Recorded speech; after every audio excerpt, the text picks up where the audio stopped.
کیا حال ہے سب کا؟ الحمدللہ۔ کل کے پارے کے اہم نکات۔ اللہ کے تقوی کے ساتھ اچھا اخلاق بھی جنت میں داخلے کے لیے ضروری ہے۔ جی، جو دو صفات انسان کو جنت میں لے جانے والی ہیں ان میں سے ایک اللہ کا تقوی، یعنی اللہ سے ڈرتے ہوئے اللہ کے ساتھ تعلق، اور پھر دوسری طرف لوگوں کے ساتھ اچھا اخلاق۔ اللہ کی رسی قرآن ہے، اسے اللہ کی پکڑے رسی رکھنا چاہیے۔ قرآن ہے، اس کو پکڑے رکھنا ہے، اگر اس کو چھوڑ دیا تو پھر کامیاب نہیں ہو سکتے۔ صحبت صالح کے لیے دعائیں بھی کرنی ہیں اور ساتھ کوشش بھی کرنی ہے۔ گڈ۔ ہم نیکی کو پہنچ ہی نہیں سکتے جب تک اللہ کی راہ میں وہ خرچ کریں جو ہم کو عزیز ہو، اور شرط تقوی اور ایمان ہے۔ یعنی اپنی پسندیدہ ترین چیز۔ تو اس پر آپ ضرور غور کریں، کیونکہ صحابہ نے جب یہ آیت سنی تھی تو انہوں نے کچھ نہ کچھ اللہ کے راستے میں جو انہیں بہت عزیز تھا وہ خرچ کیا۔ ضروری نہیں کہ آپ بھی ان کی طرح ایک پورا باغ اللہ کے راستے میں دیں، یا پھر یہ کہ اپنا خیبر کا حصہ دیں، لیکن آپ کوئی بھی چیز چھوٹی سے چھوٹی ہو سکتی ہے، لیکن اس آیت پر بھی زندگی میں عمل ضرور کرنا چاہیے۔ جی السلام علیکم استاذہ۔ بہترین امی بننے کے لیے امر بالمعروف اور نہی عن المنکر کا ضروری ہونا ہے۔ ضروری ہے۔ گڈ۔ امر بالمعروف کا مطلب ہے کہ جو نیکی اور خیر اور بھلائی کے کام ہیں ان کی دوسروں کی طرف رہنمائی۔ اور بہترین امت وہ ہے نا جو لوگوں کو نیکی کی طرف بلاتی ہے۔ اب آپ امتی ہیں، آپ کا بھی کوئی فرض ہے لوگوں کو خیر کی طرف بلانا، تو اس آیت پر کیسے عمل ہو سکتا ہے کہ جو قرآن آپ خود سیکھ رہے ہیں اس میں آپ دوسروں کو بھی دعوت دیں آنے کی، اپنے دوستوں کو لے کر آئیں۔ یعنی بعض اوقات ہم صرف کہہ دیتے ہیں یا فلائر پوسٹ کر دیتے ہیں تو اتنا کافی نہیں ہوتا، یہ بھی دیکھنا چاہیے کہ دوسرے لوگ کیوں نہیں آ سکتے، ان کی مشکل آسان کریں۔ صلہ رحمی اس سے ہے جو رشتہ کاٹے، صلہ رحمی مطلب جو رشتہ کاٹتا ہے اس سے ہے۔ اس سے، جی، جوڑنا۔ آپ کوئی چیز کب جوڑتے ہیں؟ جب وہ ٹوٹتی ہے، یہ ٹوٹنے کے قریب ہوتی ہے تو آپ اس کی فکر کرتے ہیں کہ اس کو جوڑ کے رکھنا ہے، اس کو پہلے سے ہی باندھ دیتے ہیں۔ اللہ نہ کرے کسی کی ہڈی کا فریکچر ہو تو کیا کرتے ہیں؟ جوڑتے ہیں، ٹھیک ہے نا۔ اسی طرح کوئی رسی کٹ جائے تو اس کو گرہ لگاتے ہیں۔ تو صلہ رحمی بھی صرف یہ نہیں ہوتی کہ جو آپ سے اچھا کر رہا ہے، جو آپ سے آلریڈی جڑا ہوا ہے آپ اس سے جڑے ہوئے ہیں، وہ بھی ٹھیک ہے، لیکن صلہ رحمی اصل میں یہ ہوتی ہے کہ جو آپ سے رشتہ توڑ لے، جو آپ سے ناراض ہو جائے، جو آپ سے بات نہ کرے، تو آپ خود اس سے جا کے ملیں، جڑیں، اس کی غلط فہمی، اس کی شکایت دور کریں، ٹھیک ہے۔ اللہ نہیں چاہتا کہ اہل جہاں پہ ظلم ہو۔ اللہ ہرگز نہیں چاہتا کہ دنیا والوں پر ظلم کرے۔ جی صحبت صالح کے لیے دعا کرنی چاہیے۔ ٹھیک ہے، بس ان کو آخری دے دیجیے اور اس کے بعد ہم ہاتھ کھڑا رکھیے تاکہ دے سکیں، اور اس کے بعد آ جائیے، ہم شروع کرتے ہیں۔ مشکل میں، پریشانی میں تقوی اور صبر اور نماز سے کام لینا چاہیے۔ ہاں، کل کے بارے میں تو بہت دفعہ صبر کی بات آئی تھی، تو جزاک اللہ خیر۔ نحمده ونصلی علی رسولہ الکریم، اما بعد، فاعوذ باللہ من الشیطان الرجیم، بسم اللہ الرحمن الرحیم۔ رب اشرح لی صدری ویسر لی امری واحلل عقدۃ من لسانی یفقہوا قولی۔ الحمد للہ الواحد الاحد الفرد الصمد الذي لم يلد ولم يولد ولم يكن له كفوا احد، لا الہ الا اللہ وحدہ لا شریک له في ملکہ وسلطانہ ولا مثل له في اسمائہ وصفاتہ وبرہ واحسانہ۔ تمام قسم کی حمد اللہ کے لیے ہے جو واحد اور یکتا ہے، جو اکیلا اور بے نیاز ہے، جس نے نہ کسی کو جنم دیا نہ اس کو کسی نے جنم دیا، اور کوئی اس کی برابری کرنے والا نہیں ہے۔ اللہ کے سوا کوئی معبود برحق نہیں ہے، وہ اکیلا ہے، اس کی بادشاہت اور اس کی سلطنت میں کوئی اس کا شریک نہیں، اور اس کے اسماء و صفات میں اور اس کے احسانات میں کوئی اس کا ہم مثل نہیں۔ 5واں پارہ۔ والمحصنات من النساء إلا ما ملكت أيمانكم كتاب الله عليكم وأحل لكم ما وراء ذلكم أن تبتغوا بأموالكم محصنين غير مسافحين فما استمتعتم به منهن فآتوهن أجورهن فريضة ولا جناح عليكم فيما تراضيتم به من بعد الفريضة إن الله كان عليما حكيما. اور شادی شدہ عورتیں بھی تم پر حرام ہیں سوائے ان کنیزوں کے جو تمہارے دائیں ہاتھ کی ملکیت میں ہوں، یہ تم پر اللہ کا لکھا ہوا حکم ہے، اور ان کے علاوہ یعنی دیگر عورتیں تمہارے لیے حلال کی گئی ہیں بشرطے کہ تم اپنے مال یعنی مہر کے ذریعے انہیں حاصل کرو، پاک دامنی اختیار کرنے والے ہو نہ کہ بدکاری کرنے والے. پھر اس نکاح کے ذریعے جو بھی فائدہ تم ان سے اٹھاؤ تو انہیں ان کے مقرر کیے ہوئے مہر ادا کر دو، اور مہر مقرر کر دینے کے بعد باہم رضامندی سے اس میں کمی بیشی کرنے میں تم پر کوئی گناہ نہیں، بے شک اللہ بہت علم والا بہت حکمت والا ہے. اس سے پچھلی آیت میں ہم نے محرمات کے بارے میں پڑھا کہ کن عورتوں سے نکاح نہیں کیا جا سکتا. اس کے بعد یہاں مزید بتایا جا رہا ہے کہ جو عورت کسی اور مرد کے نکاح میں ہو اس سے بھی نکاح نہیں کیا جا سکتا، خواہ صرف نکاح ہوا ہو اگرچہ رخصتی نہ بھی ہوئی ہو، پھر بھی کسی عورت کا نکاح دوبارہ نہیں ہو سکتی، نکاح پر نکاح نہیں ہو سکتا. صرف نکاح اس صورت میں ہو سکتا ہے کہ اگر وہ شوہر اس کو طلاق دے دے یا وہ فوت ہو جائے اور پھر اس کی عدت بھی گزر جائے، کیونکہ عدت کے دوران بھی نکاح نہیں ہوتا. اور پھر شادی شدہ عورت سے نکاح کی جو ایگزمپشن ہے یا استثنائی صورت ہے وہ بتا دی گئی کہ لونڈیوں کے ساتھ نکاح ہو سکتا ہے خواہ ان کے شوہر دارالحرب میں رہ گئے ہوں، یعنی وہ عورتیں جو جنگ میں ہاتھ آئیں گی، جن کو باقاعدہ تقسیم کیا جاتا ہے، نہ کہ کوئی بھی عورت کو کسی کو پکڑ کے اس کے ساتھ کوئی مرد تعلق قائم کر لے، ایسا نہیں ہوتا. اور پھر اس کے بعد کن عورتوں سے نکاح ہو سکتا ہے؟ وَأُحِلَّ لَكُم مَّا وَرَاءَ ذَلِكُمْ. اس کے علاوہ جتنی بھی عورتیں ہیں ان میں سے جو مناسب ہو، نکاح کے لائق ہو، اس سے نکاح کیا جا سکتا ہے، لیکن شرط یہ ہے کہ ان تبتغوا باموالکم، تم اپنے مالوں یعنی مہر کے ساتھ نکاح کرو. تو گویا مہر مقرر کرنا اور مہر کا ادا کرنا نکاح کے لیے لازمی شرط ہے. تو دوسری عورتوں میں خالہ، چچا، ماموں زاد، پھپھی زاد، ان سب سے بھی کزن سے نکاح ہو سکتا ہے. یہاں کے بچوں میں ایک عام ٹرینڈ دیکھنے میں آیا ہے کہ اب کزن سے شادی نہیں کرتے کہ وہ تو ہماری بہن ہے. بیسیکلی یہ چیز کرسچینٹی سے آئی ہے، اسلام میں اس کا کوئی تصور نہیں، کیونکہ وَأُحِلَّ لَكُم مَّا وَرَاءَ ذَلِكُمْ، اس کے علاوہ جو بھی ہیں وہ سب تمہارے لیے حلال ہیں، یعنی نکاح کرنے کے لیے حلال ہیں. لیکن یہ ہے کہ اگر کوئی اور حرمت کا سبب جیسے نکاح وغیرہ نہ ہو یا عدت نہ ہو. اور پھر یہ ہے کہ مہر جو ہے وہ عورت کا حق ہے اور اس کا تاکیدی حکم ہے. اگر نکاح کرنے کے بعد خلوت ہو چکی ہو تو جو مہر مقرر ہوا اس کو پورا ادا کرنا واجب ہو جاتا ہے. اگر خلوت سے پہلے یعنی رخصتی سے پہلے ہی طلاق ہو گئی تو آدھا مہر ادا کرنا واجب ہے. بہت سے لوگ ایسے ہیں کہ جو میاں بیوی بن کے رہتے ہیں لیکن بیوی کے مہر کی ادائیگی کی فکر نہیں کرتے، اور بیوی مروت کے مارے کچھ نہیں کہتی کہ اگر میں نے بول دیا کہ میرا مہر دیا جائے تو کوئی ناراضگی ہو جائے گی.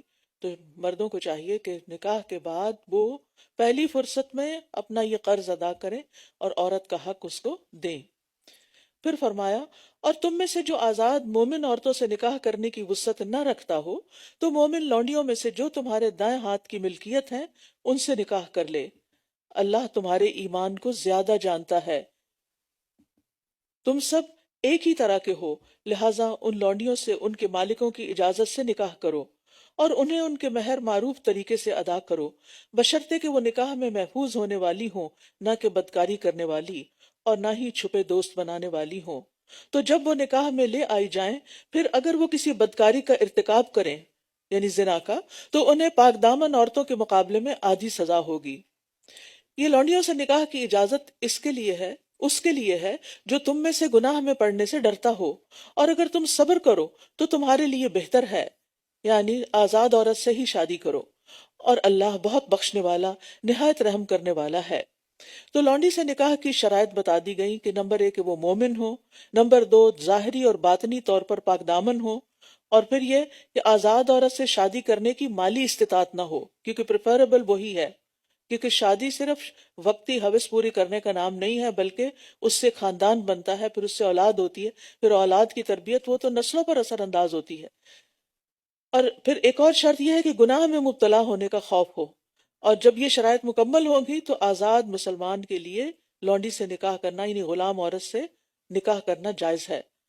لیکن کسی بھی عورت سے نکاح کرتے ہوئے جو بہت اہم چیز ہے وہ یہ کہ اس کو باقاعدہ بیوی بنایا جائے اور اس نکاح کو ڈکلیئر کیا جائے، نہ کہ چھپی دوستی اور چھپا نکاح اور پھر یعنی کہ زنا کے کوئی طور طریقے نکال کے یعنی ایسا نکاح کہ جو اصل میں نکاح ہوتا ہی نہیں اور انسان سمجھے نہیں کہ آپس میں ایک دوسرے کے ساتھ نکاح کر لیں، تو یہ طریقے درست نہیں ہیں۔ یرید اللہ لیبین لکم ویہدیکم سنن الذین من قبلکم ویتوب علیکم واللہ علیم حکیم۔ اللہ چاہتا ہے کہ وہ تمہارے لیے احکام خوب واضح کر دے اور تم سے پہلے کے نیک لوگوں کے طریقوں کی طرف تمہاری رہنمائی کرے اور تم پر مہربان ہو، اور اللہ بہت علم والا بہت حکمت والا ہے۔ اور اللہ چاہتا ہے کہ وہ تم پر مہربان ہو، اور جو لوگ خواہشات کی پیروی کرتے ہیں وہ چاہتے ہیں کہ تم گمراہی کی طرف خوب مائل ہو جاؤ، یعنی ہر شخص اسی کی طرف دعوت دیتا ہے جسے وہ خود پسند کرتا ہے، تو جو خود بھٹکا ہوا ہے وہ کیا چاہے گا کہ دوسرے لوگ بھی بھٹک جائیں، اور جو نیکی کے راستے پر چل رہا ہو وہ چاہے گا کہ دوسرے لوگ بھی نیکی کے راستے پر آ جائیں۔ یرید اللہ ان یخفف عنکم وخلق الانسان ضعیفا، اللہ چاہتا ہے کہ وہ تم سے ناروا پابندیوں کا بوجھ ہلکا کر دے، اور انسان بہت کمزور پیدا کیا گیا ہے، اس لیے ہمارے لیے لازم ہے کہ ہم اللہ تعالیٰ کی دی ہوئی آسانیوں کو بھی قبول کیا کریں، کیونکہ اللہ تعالیٰ کو آسانی مشکل سے زیادہ محبوب ہے۔ یعنی دین صرف اس چیز کا نام نہیں کہ انسان مشکل چیزوں کو اپنا کر سمجھے کہ میں زیادہ متقی اور پرہیزگار ہو گیا ہوں، نہیں، بلکہ جس طرح اصل بات ہے عبادت میں اللہ کی اطاعت، بات ماننا۔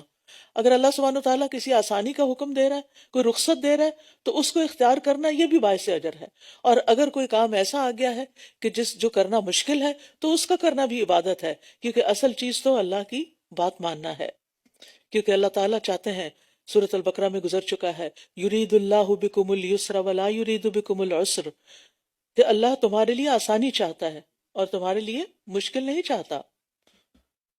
پھر فرمایا یا ایھا الذین آمنوا لا تأکلوا اموالکم بینکم بالباطل، اے لوگو جو ایمان لائے ہو، اپنے مالوں کو آپس میں باطل طریقے سے نہ کھاؤ، الا یہ کہ تمہاری باہم رضامندی سے تجارت کی کوئی صورت ہو، اور تم اپنے آپ کو قتل نہ کرو، بے شک اللہ تم پر نہایت رحم کرنے والا ہے۔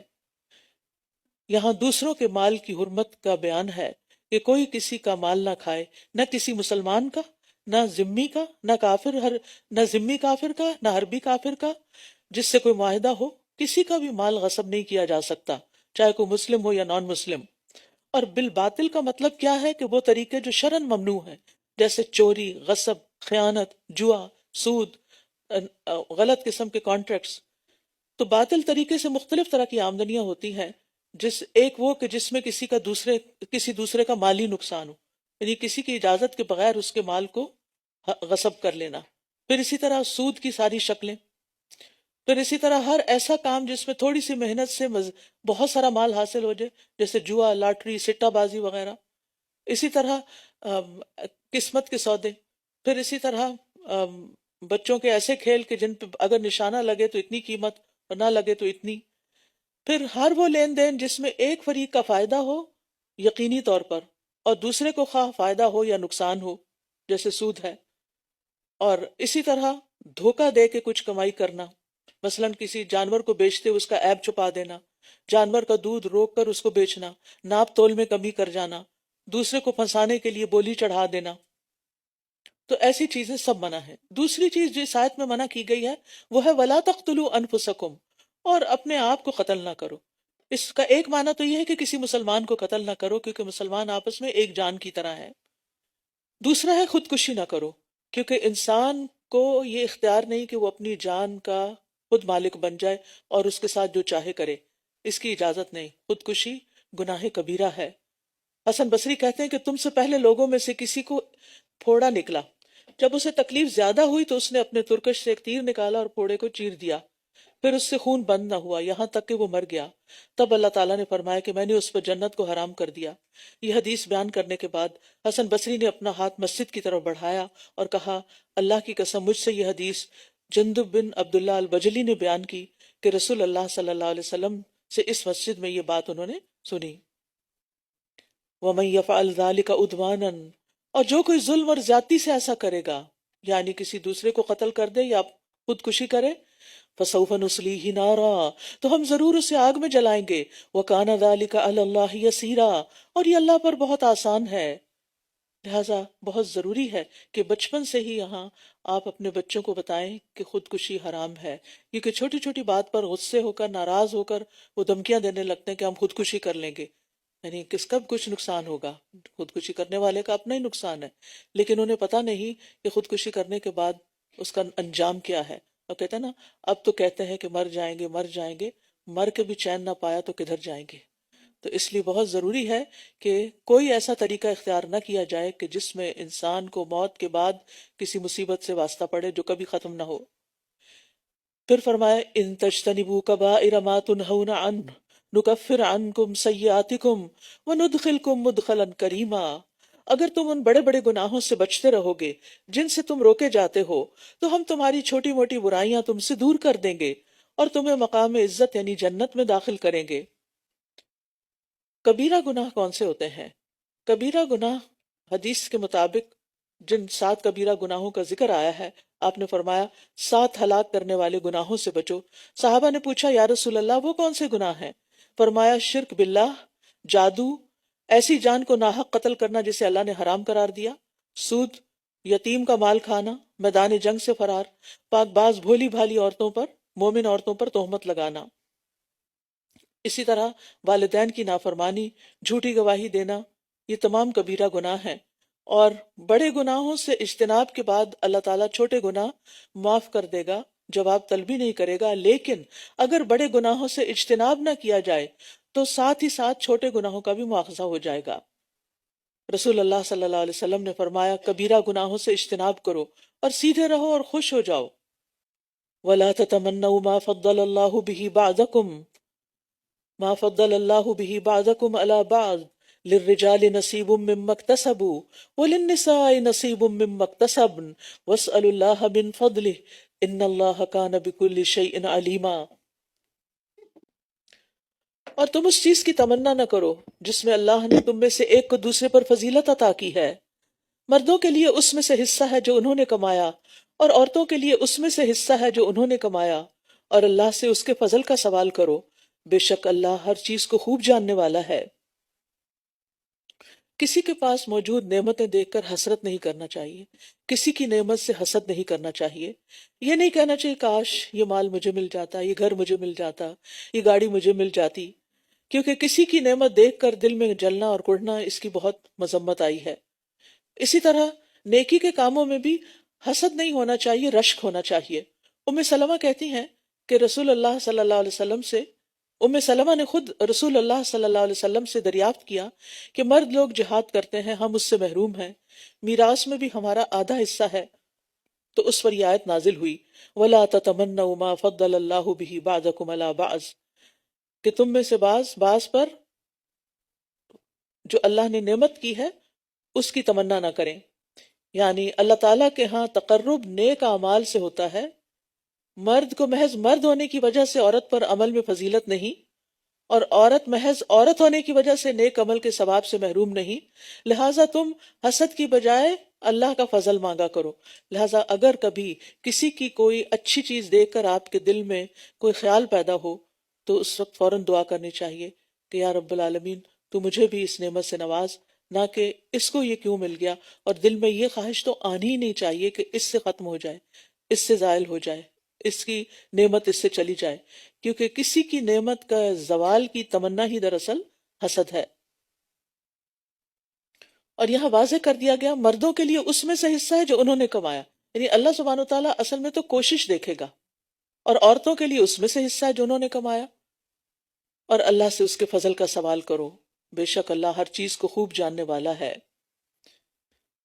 اور اس ترکے میں سے جو والدین اور قریب ترین رشتہ دار چھوڑ جائیں ہم نے ہر ایک کے وارث مقرر کر دیے ہیں، اور جنہیں تم سے تمہارے عہد و پیمان نے باندھ رکھا ہے تو تم انہیں بھی ان کا حصہ دے دو، بے شک اللہ ہر چیز پر خوب گواہ ہے۔ بات یہ ہے کہ مال جب کوئی شخص فوت ہو جاتا ہے تو مال کی تقسیم اللہ سبحانہ وتعالیٰ کے بتائے ہوئے طریقے کے مطابق ہی کی جانی چاہیے، اور اس میں ورثاء کے علاوہ کوئی بھی وارث نہیں بن سکتا، ہاں وصیت کی اجازت ہے۔ تو اس آیت کریمہ کے پہلے حصے میں اللہ تعالیٰ نے یہ خبر دی ہے کہ مرد ہو یا عورت ہر ایک کے ورثاء اور رشتہ دار ہوتے ہیں جو اس کے مرنے کے بعد اس کے وارث بنتے ہیں۔ بعض لوگ کہتے ہیں ہم اپنے وارثوں کو اپنی زندگی میں دے دیں، بھئی وارث تو کوئی کہلاتا ہی اس وقت ہے جب کوئی فوت ہو جاتا ہے، تو زندگی میں تو آپ صرف گفٹ دیتے ہیں اور وہ پھر ساری اولاد کو برابر کا دینا ہوتا ہے۔ مرنے کے بعد ہر ایک کا الگ الگ پورشن ہوتا ہے، مردوں کا الگ ہے، عورتوں کا الگ، لیکن زندگی میں اگر آپ کو دینا ہے تو پھر ایکولی دینا ہوگا۔ لیکن ایک نصیحت کرتی جاؤں کہ کبھی بھی اپنے ہاتھ کاٹ کے نہ رکھیں کہ اپنا سب کچھ بچوں کو زندگی میں دے کے خود ان کے محتاج بن جائیں اور پھر وہ جس طرح چاہیں آپ سے کھیلیں اور انتہائی بڑھاپے میں آپ کو کسی ہوم میں جا کے پھینک آئیں، تو یہ نہیں ہونا چاہیے۔ اللہ نے وراثت اسی لیے رکھی ہے کہ انسان اپنی زندگی میں اپنے مال سے جیسے چاہے فائدہ اٹھائے اور پھر مرنے کے بعد جو بھی وارث ہیں ان کے حصے میں اللہ کی بتائی ہوئی تقسیم کے مطابق تقسیم ہو جائے۔ پھر فرمایا الرجال قوامون علی النساء، الرجال قوامون علی النساء بما فضل اللہ بعضهم علی بعض وبما انفقوا من اموالهم فالصالحات قانتات حافظات للغیب بما حفظ اللہ۔ مرد عورتوں پر ذمہ دار ہیں، قوام ہیں۔ قوام مینیجر کے معنوں میں ہوتا ہے، یعنی ان کے تمام امور کو مینیج کرنے والے ہیں۔ اس وجہ سے یعنی ایک گھر کے ایک چھوٹی سی ریاست میں مرد جو ہے ایک کنگ کی حیثیت رکھتا ہے اور عورت کوئین کی حیثیت رکھتی ہے۔ اور یہ کیوں؟ کیونکہ کوئی بھی آرگنائزیشن اپنے پراپر انتظامی امور کو طے کرنے کے بغیر نہیں چل سکتی۔ اس میں ہر ایک کو اس کا کام پتہ ہونا چاہیے، اپنی ذمہ داری پتہ ہونی چاہیے، اس کی جاب ڈسکرپشن اس کے پاس ہونی چاہیے اور اس کے مطابق اس کو کام کرنا چاہیے۔ تو اللہ سبحانہ تعالیٰ نے مردوں کو گھر کی اس چھوٹی سی ریاست میں قوام بنایا، فرمایا اس وجہ سے کہ اللہ نے ان میں سے ایک کو دوسرے پر فضیلت دے رکھی ہے، یعنی جسمانی قوت، بعض اوقات عقلی قوت، اور اس وجہ سے بھی کہ وہ اپنے مال خرچ کرتے ہیں۔ یعنی گھر چلانا عورت کی ذمہ داری نہیں ہے اسلام میں، یہ مرد کی ذمہ داری ہے۔ تو ظاہر ہے پھر جو مال لگائے گا قوام بھی وہی ہوگا۔ بس نیک عورتیں فرما بردار ہوتی ہیں، مرد قوام ہیں تو عورتیں صالحات ہیں، قانتات ہیں، حافظات ہیں، اپنی عزت اور شوہر کے مال کی غائبانہ حفاظت کرنے والی ہیں، اس وجہ سے کہ اللہ نے ان کے حقوق کی حفاظت کی ہے۔ یعنی عورتوں کے اندر یہ صفات کیوں ہونے چاہیے؟ کیونکہ اللہ نے ان کی حفاظت کی ہے۔ اور وہ عورتیں جن کی سرکشی سے تم ڈرتے ہو بس انہیں نصیحت کرو، اور نہ مانے تو بستروں میں انہیں علیحدہ کر دو، یعنی ناراض ہو جاؤ، کٹی کر لو، اور پھر بھی نہ مانے تو انہیں ہلکی سی مار مارو۔ پھر اگر وہ تمہاری اطاعت کرنے لگے تو ان پر زیادتی کا کوئی راستہ تلاش مت کرو، بے شک اللہ بہت بلند بہت بڑا ہے۔ تو مرد جو ہیں اللہ تعالیٰ نے ان کو قوام بنایا، سرپرست بنایا، منتظم بنایا، ان کے اوپر معاشرتی ذمہ داریاں ڈالی، کیونکہ اس کے اندر یہ صلاحیت ہے کہ وہ ان کو پورا کریں۔ عورت کے اپنے مخصوص حالات ہوتے ہیں، اس کو پریگننسی کے مرحلے سے گزرنا ہوتا ہے، پھر اس کو بچے کی ولادت کے مرحلے سے، پھر بچے کے پیدا ہونے کے بعد دودھ پلانے کا مرحلہ، پھر اس کی تربیت اور اس کو بڑا کرنے کا مرحلہ، یہ بہت بڑی ذمہ داری ہے۔ اب اگر عورت پر یہ ذمہ داری بھی اور اس کے ساتھ ساتھ اس کو کمانے کی ذمہ داری بھی دے دی جائے اور گھر چلانے کی اور گھر کے سارے بل دینے کی اور ساری مینجمنٹ گھر کی، تو یہ اس کے ساتھ بہت بڑی زیادتی ہے۔ تو اللہ سبحانہ تعالیٰ نے دونوں کے کام الگ الگ کر دیے، تقسیم کر دیے، اور ہر ایک کو اپنی ذمہ داری پوری کرنے پر انشاءاللہ اجر ملے گا۔ اور ویسے بھی آپ دیکھیں کہ یہاں مردوں کی جو قوت کا ذکر کیا گیا کہ جسمانی ساخت کے لحاظ سے عورتوں سے زیادہ مضبوط ہوتے ہیں، مشقت کے جتنے کام مرد کر سکتے ہیں عورتیں نہیں کر سکتی اپنی فزیکل کنڈیشنز کی وجہ سے۔ اگر پریگننسی اور پیدائش وغیرہ کا مرحلہ نہ بھی ہو تو منتھلی پیریڈ سائیکل جو ہے وہ بھی ان کو بہت کمزور کر دیتا ہے بعض اوقات، اور بہت ہارمونل چینجز آتے ہیں ان کی باڈی میں ہر مہینے، جس کی وجہ سے ان کے موڈ سوئنگز بھی ہوتے ہیں اور کچھ اور مسائل بھی ہو جاتے ہیں۔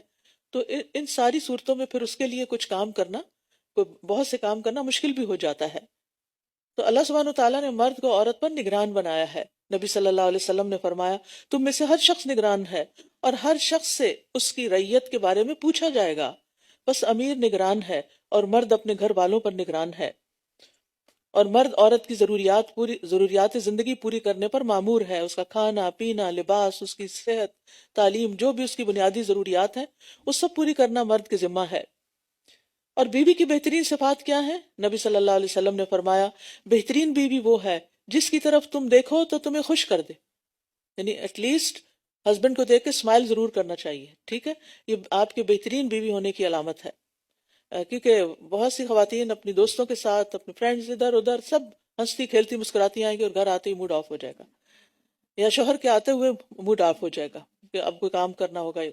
فرمایا کہ اس کی طرف تم دیکھو تو وہ تمہیں خوش کر دے، یہ ہے سب سے اچھی بیوی۔ اور جب تم کسی بات کا حکم دو تو بجا لائے، یعنی جو کچھ کام کہو تو کر دے، اور تمہاری غیر موجودگی میں، تمہاری ایبسنس میں تمہارے مال اور اپنی ذات کی حفاظت کرے، یعنی اس میں خیانت نہ کرے۔ اور پھر بیوی کی اصلاح کے لیے مناسب رویہ اختیار کرنے کے لیے کہا گیا کہ اگر بیوی نشوز کا شکار ہو، نشوز کا مطلب ہوتا ہے اپنے آپ کو، یعنی شوہر کو کمتر سمجھنا، شوہر پر ایسا روب جتانا کہ جس سے وہ اس کو یعنی ذلیل کرنے کے معنوں میں آئے، یا کوئی بات مان کے نہ دینا، یا اس کا حق نہ دینا، اس کے ساتھ فزیکل ریلیشن شپ سے انکار کر دینا، یہ ساری چیزیں نشوز میں آتی ہیں۔ تو ایسی صورت میں پھر اللہ تعالیٰ نے 3 تدبیریں بتائیں اصلاح کے لیے۔ ان اللہ کان علیا کبیرا، بے شک اللہ بہت بلند بہت بڑا ہے، یعنی عورتوں پر زیادتی کرنے والے مردوں کے لیے تنبیہ کی گئی ہے کہ اللہ العلی ہے، وہ اپنی ساری مخلوق سے بلند ہے، اور الکبیر ہے، بڑے بڑے بادشاہ بھی اس کے سامنے بالکل حقیر ہیں۔ اگر تم عورت پر زیادتی کرو گے تو پھر تم اس کی پکڑ سے بچ کے نہیں جا سکتے، اور اگر تمہیں ان دونوں کے درمیان شدید اختلاف کا ڈر ہو تو فیصلہ کرنے کے لیے ایک منصف اس مرد کے گھر والوں میں سے اور ایک منصف اس عورت کے گھر والوں میں سے مقرر کر لو۔ اگر وہ دونوں اصلاح کرنا چاہیں گے تو اللہ ان دونوں کے درمیان موافقت پیدا کر دے گا، بے شک اللہ خوب علم والا، خوب خبر رکھنے والا ہے۔ یعنی اگر میاں بیوی میں نفرت اور مخالفت شروع ہو جائے تو پھر دونوں کی اصلاح کرنا ضروری ہوتا ہے۔ پہلے صرف عورت کی طرف سے نشوز کا ذکر تھا، اب اگر دونوں طرف سے نفرت اور مخالفت کا سلسلہ چل پڑا ہے تو پھر دونوں کے خاندانوں میں سے ایک ایک حاکم مقرر ہو، اور پھر یعنی سمجھدار لوگ، اور وہ اس کیس کو پوری طرح دیکھیں اور پھر کسی نتیجے پہ پہنچیں، اور پھر آپس میں صلح کرانے کی کوشش کریں، لیکن اگر نہیں کرتے تو پھر الگ بھی کر سکتے ہیں۔ اور صلح کب ہوتی ہے؟ یریدا اصلاحا، اگر وہ اصلاح چاہیں گے تو کیا ہوگا؟ یوفق اللہ بینہما، اللہ ان دونوں کے درمیان موافقت پیدا کر دے گا۔ ہسبینڈ وائف کے درمیان جو ریلیشن شپس ہوتے ہیں نا، وہ دن اور رات کی طرح ہوتے ہیں، نہ ہمیشہ دن ہوتا اور نہ ہمیشہ رات ہوتی ہے، یعنی رات کے سخت اندھیرے کے بعد بھی دن سورج چمک جاتا ہے، اور پھر سورج نکل آتا ہے اور پورے اپنے عروج پہ پہنچ جاتا ہے اور خوب روشنی ہو جاتی ہے، اور انسان کو لگتا ہے کہ اب کبھی رات نہیں ہوگی، لیکن پھر آہستہ آہستہ آہستہ پھر ریلیشن شپ ڈاؤن ہونے لگتے ہیں، اور کبھی پھر رات آ جاتی ہے۔ یہ سلسلے چلتے رہتے ہیں، اس سے گھبرانا نہیں چاہیے، پریشان نہیں ہونا چاہیے، اس کو نارمل لینا چاہیے، کیونکہ یہ انسانی نفسیات ہے، انسان ہے، ہم کمزور ہیں، کچھ چیزیں اچھی لگتی ہیں کچھ نہیں لگتی، پھر ایک دوسرے کی برداشت کرنی پڑتی ہیں۔ تو جو چیزیں اچھی لگتی ہیں اس پر انسان شکر گزار ہو، اور زبان سے بھی شکریہ ادا کرے اور اپنے جسر سے بھی شکریہ ادا کرے، کیونکہ ہمیں محسنین میں سے بننا ہے۔ یعنی یہ نہیں کہ کوئی اچھا کرے گا تو ہم اچھے کریں گے، نہیں، محسن وہ ہوتا ہے جس کے ساتھ اچھا نہ بھی ہو پھر بھی وہ اچھا کرتا ہے۔ ہو سکتا ہے آپ کی اچھائی دوسرے کو بھی اچھا بننے پہ مجبور کر دے۔ وَاعْبُدُوا اللَّهَ وَلَا تُشْرِكُوا بِهِ شَيْئًا وَبِالْوَالِدَيْنِ إِحْسَانًا وَبِذِي الْقُرْبَى وَالْيَتَامَى وَالْمَسَاكِينِ وَالْجَارِ ذِي الْقُرْبَى وَالْجَارِ الْجُنُبِ وَالصَّاحِبِ بِالْجَنبِ وَابْنِ السَّبِيلِ وَمَا مَلَكَتْ أَيْمَانُكُمْ إِنَّ اللَّهَ لَا يُحِبُّ مَنْ كَانَ مُخْتَالًا فَخُورًا۔ اور اللہ کی عبادت کرو اور اس کے ساتھ کسی بھی چیز کو شریک نہ ٹھہراؤ، اور والدین کے ساتھ احسان کرو، اور رشتہ داروں اور یتیموں اور مسکینوں اور رشتہ دار پڑوسی اور اجنبی پڑوسی اور پہلو کے ساتھی اور مسافر کے ساتھ بھی، اور ان کے ساتھ بھی جن کے مالک تمہارے دائیں ہاتھ ہیں، یعنی لونڈی غلام۔ بے شک اللہ کسی خود پسند بہت فخر کرنے والے سے محبت نہیں کرتا۔ بندوں پر اللہ کا حق کیا ہے کہ بندے اس کی عبادت کریں، کیونکہ اللہ نے بندوں کو پیدا ہی اس لیے کیا ہے کہ وہ اس کی عبادت کریں، اور عبادت بھی کیسی کہ اس کی عبادت میں کسی اور کو شریک نہ کریں۔ اللہ سبحانہ وتعالیٰ کا یہ سب سے بڑا حق ہے۔ اس کے بعد والدین کا درجہ آتا ہے، خالق کے بعد والدین کو درجہ دینا ہے۔ وہ سب لوگوں سے زیادہ شکر اور حسن سلوک کے حقدار ہیں، ان کے ساتھ اطاعت اور فرما برداری کا معاملہ کرنا چاہیے۔ اللہ سبحانہ وتعالیٰ نے اپنی عبادت اور اطاعت کے ساتھ اور ان کے شکر کو اپنے شکر کے ساتھ ملا دیا ہے، یعنی اللہ کا شکر ادا، انشکر لی ولوالدیک۔ ایک صحابی رسول اللہ صلی اللہ علیہ وسلم کی خدمت میں حاضر ہوئے اور عرض کیا، یا رسول اللہ، میرے اچھے سلوک کا سب سے زیادہ حقدار کون ہے؟ آپ نے فرمایا تمہاری ماں ہے۔ انہوں نے پوچھا اس کے بعد کون؟ آپ نے فرمایا تمہاری ماں۔ انہوں نے پوچھا اس کے بعد کون؟ فرمایا تمہاری ماں۔ اس کے بعد انہوں نے جب دوبارہ پوچھا چوتھی دفعہ تو آپ نے فرمایا پھر تمہارا باپ۔ یعنی سب سے زیادہ اچھا سلوک اپنے والدین سے ہی کرنا چاہیے۔ ہم سب اس بارے میں ضرور سوچیں کہ کیا ہم سب سے زیادہ محبت اپنے والدین سے کرتے ہیں، سب سے زیادہ دعائیں ان کے لیے کرتے ہیں، ان کی زندگی میں سب سے زیادہ خیال ان کا رکھتے ہیں، ان کا دل خوش کرتے ہیں، ان کی خدمت کرتے ہیں، ان پر اپنا مال خرچ کرتے ہیں، اور ان کی زندگی کے بعد بھی، ان کے فوت ہونے کے بعد بھی سب سے زیادہ ان کو مس کرتے ہیں، اور ان پر ان کی طرف سے صدقہ کرتے ہیں، یا ان کے ساتھ ہم کسی بھی طرح کا احسان کرتے ہیں یا نہیں۔ اگر نہیں کر رہے تو اپنے آپ کا جائزہ لے کر اپنے طرز عمل کو ریوائز کرنے کی ضرورت ہے، اور اس معیار پر اپنے آپ کو لائیں۔ اس کے بعد باقی رشتے آتے ہیں۔ بچے عموماً جب جوان ہوتے ہیں تو اپنے دوست، عزیز، رشتہ دار اور لوگوں میں، محفلوں میں اپنا وقت بہت زیادہ لگاتے ہیں، لیکن والدین کو بھول جاتے ہیں۔ تو سب سے بڑا حق والدین کا ہے۔ پھر اس کے بعد رشتہ داروں کا۔ ابن قیم کہتے ہیں صلہ رحمی یہ نہیں کہ رشتہ داروں کو اس حال میں چھوڑ دیا جائے کہ وہ بھوک اور پیاس اور برہنگی سے تباہ ہو رہے ہوں اور ان کا رشتہ دار بہت زیادہ مالدار ہو۔ صلہ رحمی واجب ہے، خواہ رشتہ دار نان مسلم ہی کیوں نہ ہو۔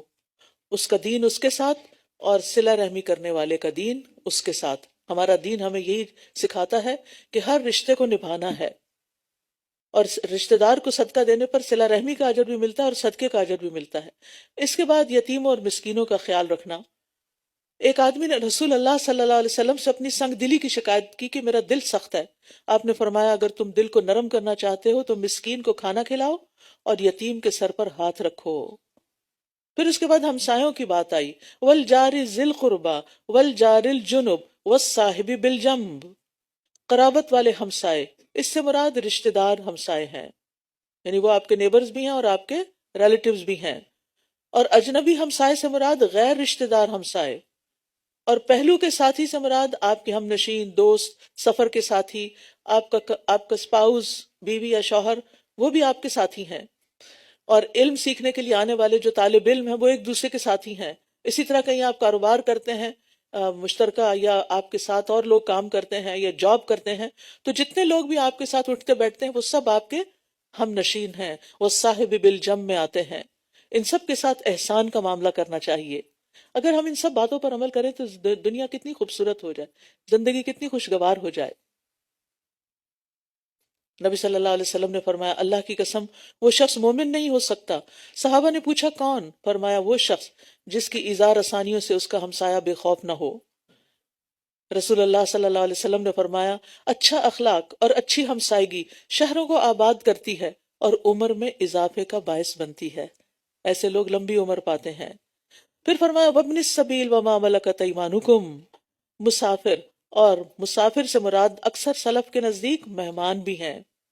رسول اللہ صلی اللہ علیہ وسلم نے فرمایا جو شخص اللہ تعالیٰ اور یوم آخرت پر ایمان رکھتا ہے وہ اپنے مہمان کا اکرام کرے، عزت افزائی کرے، یہ ہمارے ایمان کا حصہ ہے۔ اور پھر لونڈی غلام، آج کل لونڈی غلام تو نہیں ہے، لیکن جو لوگ بھی ایسے ہوں کہ جن کو سرمٹس کے طور پہ رکھا گیا ہو، آیا کے طور پر، بیبی سٹر کے طور پر، اس طرح کہ جس طرح عموماً بیک ہوم آپ دیکھتے ہیں کہ لوگ اپنی ہیلپ کے لیے لوگوں کو آن پیمنٹ رکھ لیتے ہیں، تو ان کے ویجز اتنی نہیں ہوتی کہ وہ اپنی ساری ضروریات پوری کر سکیں، تو ان سے زیادہ کام لے کے کم تنخواہ نہیں دینی چاہیے کہ یہ بہت ہماری سمارٹنیس ہے، ہم نے تو بس آپس میں لوگ ڈسکس کرتے ہیں تم اپنے ڈرائیور کو کتنا دیتے ہو، اتنا، ہم تو اتنا دیتے ہیں، تو گویا کم دینے والا زیادہ عقل مند ہوا۔ تو یہ انتہائی غلط رویہ ہے. یہ لوگ بھی احسان کے حقدار ہیں. ان اللہ لا يحب من کان مختالا فخورا. اللہ تعالیٰ کسی ایسے بندے سے محبت نہیں کرتا جو خود پسند فخر کرنے والا ہو. فخر اور خود پسندی مسلمان کے اوصاف میں سے نہیں، اور اس چیز سے منع کیا گیا کہ کوئی کسی پر فخر کرے، اپنے آپ کو بڑا سمجھے، بوسٹ کرے، یا پھر کسی پر زیادتی کی جائے. اللہ تعالیٰ ایسے لوگوں کو پسند نہیں کرتا. اور کون لوگ ہیں جن کو اللہ پسند نہیں کرتا؟ الذین یبخلون ویأمرون الناس بالبخل. وہ لوگ جو بخل کرتے ہیں اور لوگوں کو بخل کرنے کا حکم دیتے ہیں، اور اللہ نے اپنے فضل سے جو کچھ انہیں عطا کیا ہے اسے چھپاتے ہیں، اور ہم نے ناشکری کرنے والوں کے لیے رسوا کن عذاب تیار کر رکھا ہے. بخل کا تعلق مالی اور قولی دونوں حقوق سے ہوتا ہے. بخل انسان کو مالی حقوق ادا کرنے سے روک دیتا ہے، جیسے زکوٰۃ ادا کرنا، صدقات دینا، مہمان نوازی کرنا، ہمسایوں کا خیال کرنا، جن کی کفالت بندے کے ذمہ ہے ان کو لک آفٹر نہ کرنا. اور یہ صفت قولی حقوق سے بھی روک دیتی ہے، جیسے نبی صلی اللہ علیہ وسلم پر درود نہ بھیجنا، سلام کا جواب نہ دینا. یہ بھی بخل میں ہے، بخل میں شامل ہے. تو اللہ سبحانہ وتعالیٰ ایسے لوگوں کو پسند نہیں کرتا. اور پھر ایک اور چیز جو اللہ تعالیٰ کو پسند نہیں، کہ اللہ نے جو فضل ان پہ کر رکھا ہے اس کو وہ چھپاتے ہیں تاکہ کوئی اور ہم سے کچھ مانگ نہ بیٹھے. والذین ينفقون اموالهم رئاء الناس ولا يؤمنون باللہ ولا بالیوم الآخر. اور وہ لوگ جو اپنے مال لوگوں کو دکھانے کے لیے خرچ کرتے ہیں، اور وہ نہ اللہ پر ایمان رکھتے ہیں اور نہ ہی آخرت کے دن پر، اور جس کا ساتھی شیطان ہو جائے تو وہ کتنا برا ساتھی ہے. بخیلی کی مذمت کے بعد دکھلاوے کے لیے خرچ کرنے کی مذمت ہے، اور ایسے لوگوں کو شیطان کا ساتھی کہا گیا ہے. حدیث میں آتا ہے کہ 3 آدمیوں کو سب سے پہلے آگ میں جھونکا جائے گا، اور وہ ہیں نمبر 1 ریاکار عالم، نمبر 2 ریاکار مجاہد، اور نمبر 3 ریاکار سخاوت کرنے والا سخی. شاہ عبد القادر لکھتے ہیں، مال دینے میں بخل کرنا جیسے اللہ کے نزدیک برا ہے، ویسے ہی خلق کو دکھانے کے لیے دینا بھی برا ہے. ٹھیک ہے نا؟ یعنی بخل تو اللہ تعالیٰ کو پتا نا کہ کون کتنا کر رہا ہے، اور دکھاوا تو لوگوں کے سامنے ہوتا ہے. تو یہ دونوں صفات بری ہیں. قبول وہ ہے جو ان حقداروں کو دے جن کا پہلے ذکر ہو چکا، اور پھر اللہ کے یقین اور آخرت کی توقع سے دے. اور یہ یاد رکھیے کہ دکھاوا کرنا شرک اصغر ہے، اور ان کا کیا نقصان ہوتا اگر وہ اللہ اور آخرت کے دن پر ایمان لے آتے، اور جو رزق اللہ نے انہیں دیا اس میں سے خرچ کرتے، اور اللہ انہیں خوب جاننے والا ہے. یعنی ان کا کچھ نقصان نہیں ہوتا اگر یہ اللہ کے حکم کو مان لیتے اور دوسروں کے ساتھ احسان کا معاملہ کرتے. ان اللہ لا یظلم مثقال ذرۃ وان تک حسنۃ یضاعفها ویؤت من لدنہ اجرا عظیما. بے شک اللہ ذرہ برابر بھی ظلم نہیں کرتا، اور اگر کوئی نیکی ہو تو وہ اسے کئی گنا بڑھا دیتا ہے، اور اپنے پاس سے اجر عظیم عطا کرتا ہے. کتنی خوبصورت ہے یہ آیت. ذرے برابر بھی نیکی کریں گے تو ضائع نہیں ہوگی، اس کا بدلہ ملے گا، بشرطے کہ ریاکاری نہ ہو، خالص اللہ کی رضا کے لیے کی گئی ہو. اور اگر اللہ تعالیٰ نے فرمایا کہ اجرا عظیمہ، تو اس سے آپ اندازہ لگائیں کہ اللہ تعالیٰ ہم پر کتنا مہربان ہے اور کتنی قدر کرنے والا ہے. تو نیکی کا بدلہ جو ہے نیکی کرنے والے کی حالت، اخلاص، محبت اور کمال کے مطابق ملتا ہے. لہٰذا کسی بھی نیکی اور کسی بھی گناہ کو حقیر نہ سمجھیں. قیامت کے دن ذرہ برابر بھی نیکی لائی جائے گی. ترازو میں جو میزان ہے اس میں مثقال حبۃ من خردل اتینا بہا، وہاں لا کے رکھ دیا جائے گا. ایک رائی کا دانہ بھی آپ نے نیکی میں خرچ کیا ہے اس کو بھی تولا جائے گا. اور معمولی نیکی بھی انسان کو جنتی بنا سکتی ہے. رسول اللہ صلی اللہ علیہ وسلم نے فرمایا، ایک آدمی ایک ایسے راستے سے گزرا کہ اس پر ایک خاردار شاخ تھی. وہ کہنے لگا، اللہ کی قسم میں اس شاخ کو مسلمانوں کے راستے سے ہٹا دوں گا تاکہ یہ ان کو تکلیف نہ دے. اس شاخ کے ہٹانے کی وجہ سے وہ آدمی جنت میں داخل کر دیا گیا. چھوٹی سی نیکی لیکن دوسروں کی ہمدردی میں، ان کی خیر خواہی میں. کھجور کا ٹکڑا آگ سے بچا سکتا ہے. معمولی گناہوں سے بھی بچنا چاہیے کیونکہ وہ بھی بربادی کا باعث بن سکتے ہیں اکٹھے ہو کر. پھر فرمایا، پھر کیا حال ہوگا جب ہم ہر امت میں سے ایک گواہ لائیں گے اور ہم آپ کو ان سب پر گواہ بنا لائیں گے. نبی صلی اللہ علیہ وسلم اس آیت کو سن کر آنسو بہاتے رہے. عبداللہ بن مسعود کہتے ہیں کہ نبی صلی اللہ علیہ وسلم نے مجھ سے فرمایا میرے سامنے قرآن کی تلاوت کرو.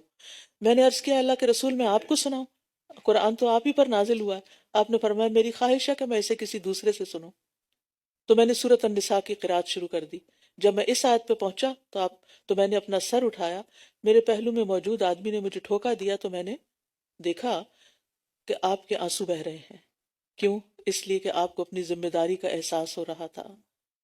وَكَيْفَ إِذَا جِئْنَا مِن كُلِّ أُمَّةٍ بِشَهِيدٍ وَجِئْنَا بِكَ عَلَىٰ هَٰؤُلَاءِ شَهِيدًا. کہ قیامت کے دن آپ کو گواہی دینی ہوگی. قیامت کے دن امت مسلمہ کو بھی گواہی دینی ہوگی، لیکن ہمیں اپنی گواہی کی کبھی کوئی فکر لاحق نہیں ہوئی کہ ہم اس وقت کیا دیں گے. اس روز وہ لوگ جنہوں نے کفر کیا اور رسول کی نافرمانی کی، وہ چاہیں گے کاش ان پر زمین برابر کر دی جائے اور وہ اللہ سے کوئی بات چھپا نہ سکیں گے. اس دن سب لوگ حسرت کر رہے ہوں گے اور چاہیں گے کہ ان کے کالے نامہ اعمال جو ہیں وہ چھپا دیے جائیں، لیکن کچھ بھی چھپ نہ سکے گا. پھر فرمایا اے لوگو جو ایمان لائے ہو، نشے کی حالت میں نماز کے قریب نہ جاؤ جب تک جو تم کہہ رہے ہو اسے سمجھنے نہ لگو،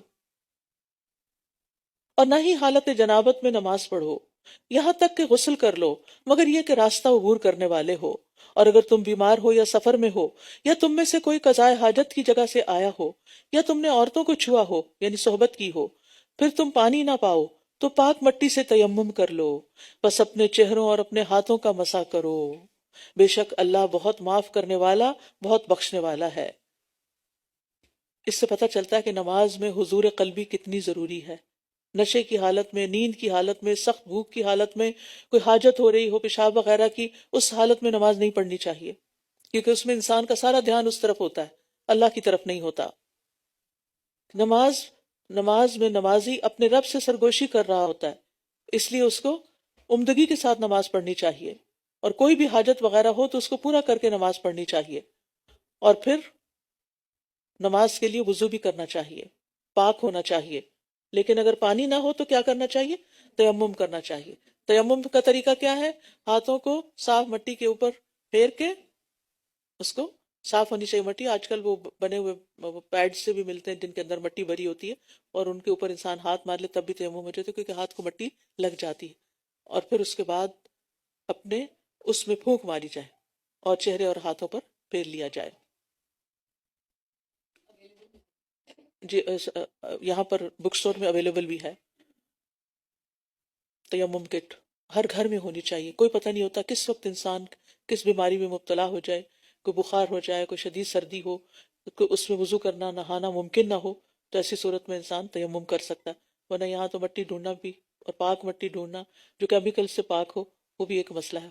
وہ نہ تو آپ کے گھر کے پودوں میں ہے اور نہ آپ کے باہر گارڈن میں. کیا آپ نے ان لوگوں کی طرف نہیں دیکھا جو کتاب کا ایک حصہ دیے گئے تھے؟ وہ گمراہی خریدتے ہیں اور وہ چاہتے ہیں کہ تم بھی راستے سے بھٹک جاؤ، اور اللہ تمہارے دشمنوں کو خوب جانتا ہے، اور کافی ہے اللہ دوست اور کافی ہے اللہ مددگار. ان لوگوں میں سے جو یہودی بن گئے، کچھ لوگ الفاظ کو ان کی اصل جگہوں سے تبدیل کر دیتے ہیں اور اپنی زبانوں کو موڑتے ہوئے دین میں عیب لگانے کے لیے کہتے ہیں سنا ہم نے اور نافرمانی کی ہم نے، اور سنو مگر نہ تم سنوائے جاؤ، اور سنو مگر تم سنوائے نہ جاؤ، اور رائنا ہماری رعایت کیجیے کہتے ہیں. اور اگر یہ اس کی بجائے کہتے سنا ہم نے اور اطاعت کی ہم نے، اور سنیے اور ہماری طرف نظر کیجیے، تو یقیناً یہ ان کے لیے زیادہ بہتر اور درست ہوتا. لیکن ان کے کفر کی وجہ سے اللہ نے ان پر لعنت کی ہے، لہٰذا یہ بہت کم ہی ایمان لاتے ہیں. تو یقیناً یہ ان کے لیے بہتر اور زیادہ درست ہوتا، لیکن ان کے کفر کی وجہ سے اللہ نے ان پر لعنت کی، لہٰذا یہ بہت کم ہی ایمان لاتے ہیں.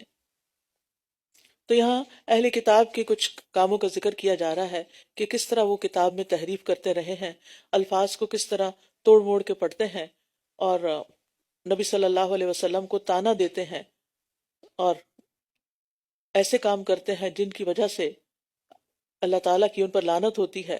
تو جو سمجھدار انسان ہوتا ہے وہ ایسے کاموں سے اجتناب کرتا ہے جس سے وہ ملعون ہو اور اللہ کی رحمت سے دھتکار دیا جائے.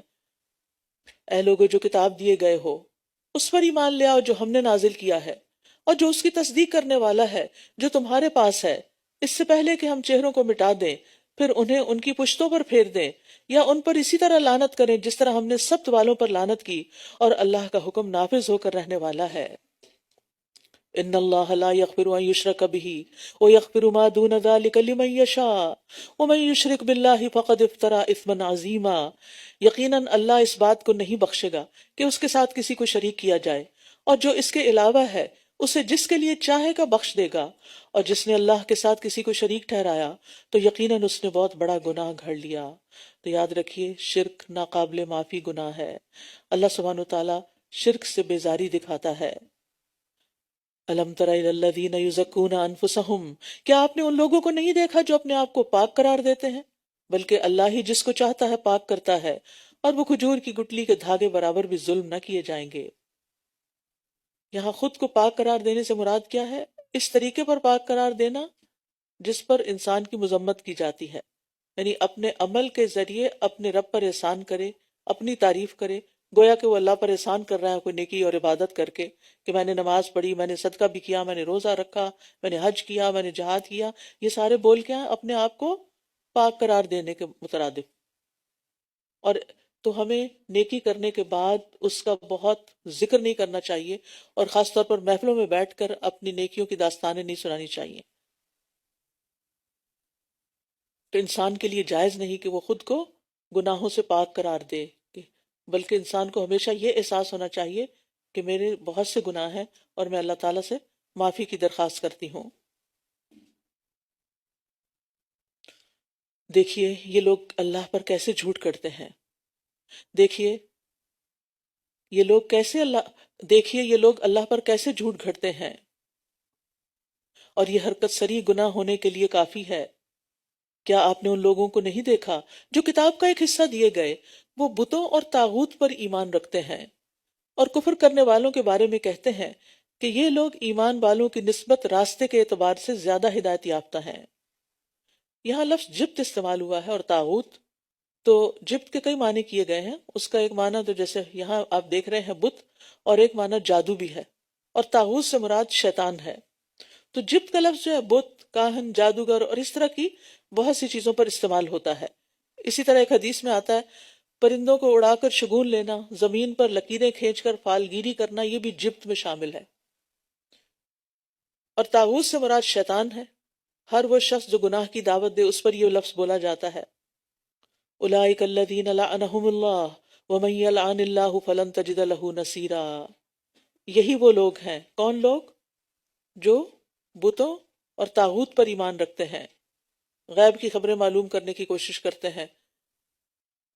یہی وہ لوگ ہیں جن پر اللہ نے لعنت کی، اور جس پر اللہ لعنت کر دے تو آپ اس کے لیے ہرگز کوئی مددگار نہ پائیں گے۔ کیا ان کے لیے اللہ کی بادشاہت میں سے کوئی حصہ ہے؟ اگر ایسا ہو تب تو یہ لوگوں کو کھجور کی گٹلی میں سوراخ کے برابر بھی کچھ نہ دیں گے۔ یا یہ لوگوں سے اس پر حسد کرتے ہیں جو اللہ نے انہیں اپنے فضل سے عطا کیا۔ کوئی شک نہیں ہم نے آل ابراہیم کو کتاب اور حکمت عطا کی، اور ہم نے انہیں بہت بڑی بادشاہت عطا کی۔ مطلب یہ ہے کہ ابراہیم علیہ السلام کے بیٹے اسحاق علیہ السلام کی اولاد میں مدت دراز تک نبوت اور بادشاہت رہی۔ داؤد علیہ السلام، سلیمان علیہ السلام اور دیگر اولو العزم پیغمبر ان کے اندر آئے۔ اب بنو اسماعیل میں سے رسول اللہ صلی اللہ علیہ وسلم کو نبوت اور رسالت سے سرفراز فرمایا گیا، تو یہ لوگ حسد کیوں کر رہے ہیں؟ یہاں فضل سے مراد نبوت اور دین و دنیا کی وہ عزت ہے جو نبوت کی برکت سے آپ کو حاصل ہوئی۔ اور کتاب اور حکمت سے مراد کیا ہے؟ کتاب سے مراد تو کتاب الہی ہے، اور حکمت سے مراد اس کا فہم اور اس پر عمل کرنا۔ اور ملک عظیمہ سے مراد سلطنت اور غلبہ اور اقتدار۔ پھر ان میں سے کوئی اس پر ایمان لایا ہے اور کوئی اس سے رک گیا ہے، اور ایسے لوگوں کے لیے بھڑکتی ہوئی جہنم ہی کافی ہے۔ ان الذین کفروا بآیاتنا، بے شک جن لوگوں نے ہماری آیات کا انکار کیا، ان قریب ہم انہیں آگ میں جلائیں گے، جب ان کی کھالیں پک جائیں گی ہم انہیں بدل کر دوسری کھالیں دے دیں گے تاکہ وہ عذاب کا مزہ چکھیں، بے شک اللہ بہت زبردست، بہت حکمت والا ہے۔ یاد رکھیے یہ سزا صرف پہلے کتاب کے لیے مخصوص نہیں بلکہ سب مجرموں کو ملے گی۔ یہاں جہنمیوں کے عذاب کی شدت کا بیان ہے کہ کس طرح تیز آگ ان کی اوپر کی سکن کو تو جلا ڈالے گی۔ اور آپ کو معلوم ہے کہ سکن کی کئی لیئرز ہوتی ہیں، جن میں سے اوپر کی سکن جو ہے وہ محسوسات رکھتی ہے اپنے اندر، اور اگر اوپر کی جل کے بالکل جل بن جائے تو پھر اگر اس کے نیچے گوشت تک آگ جاتی تو اس کو بہت اتنی انٹینسٹی فیل نہیں ہوتی جلنے کی.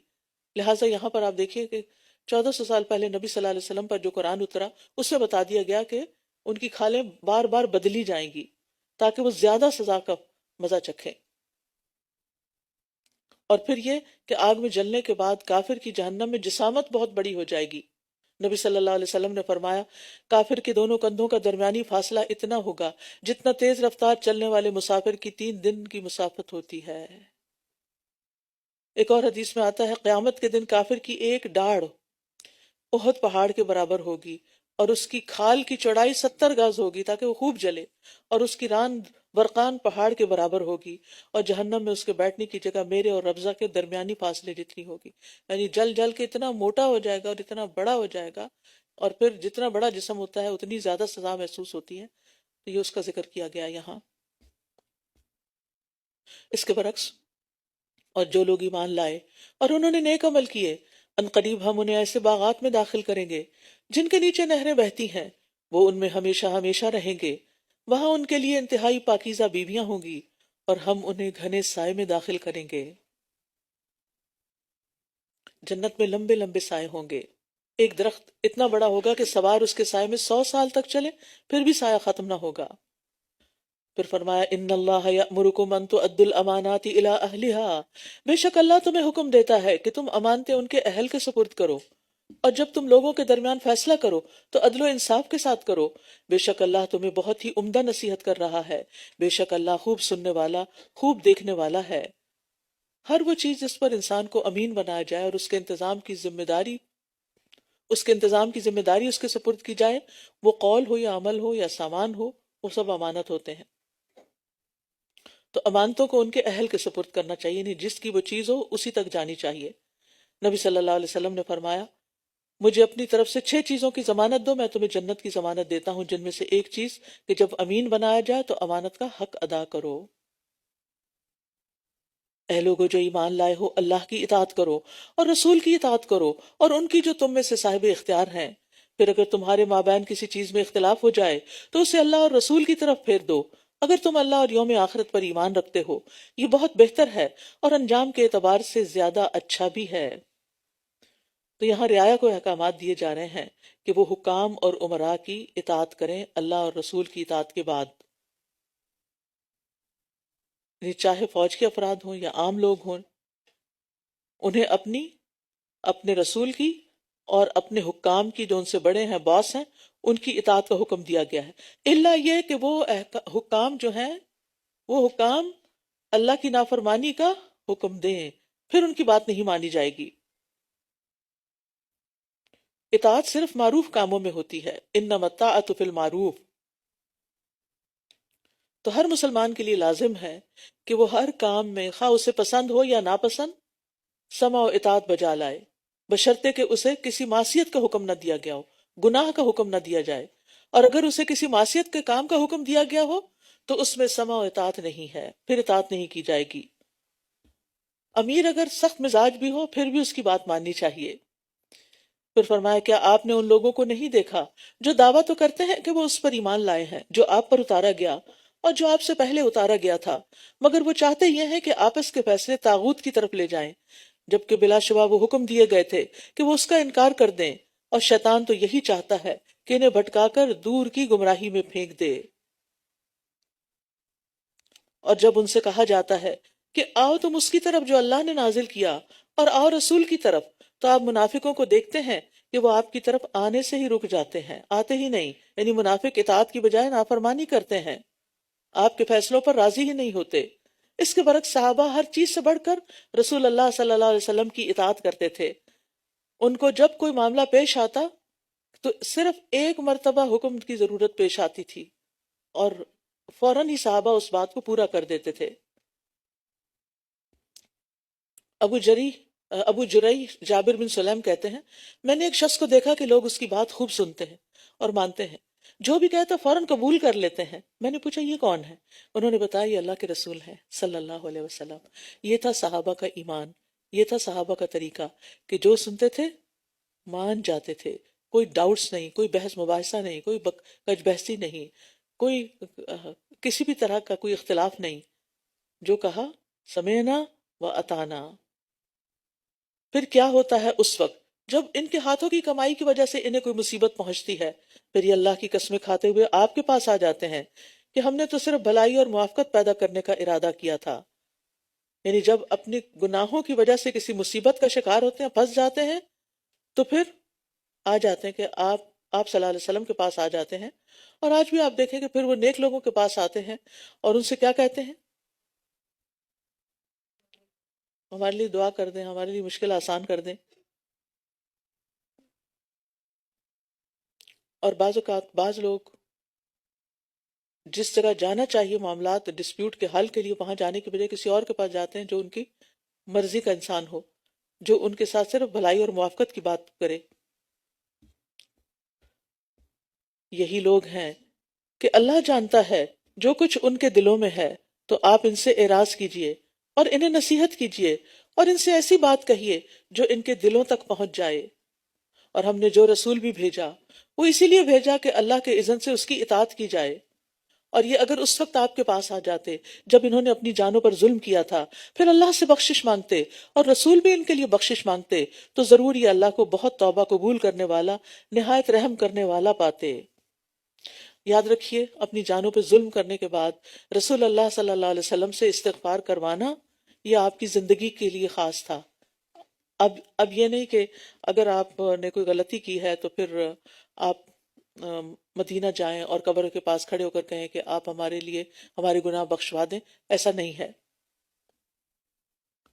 بس نہیں، قسم ہے آپ کے رب کی،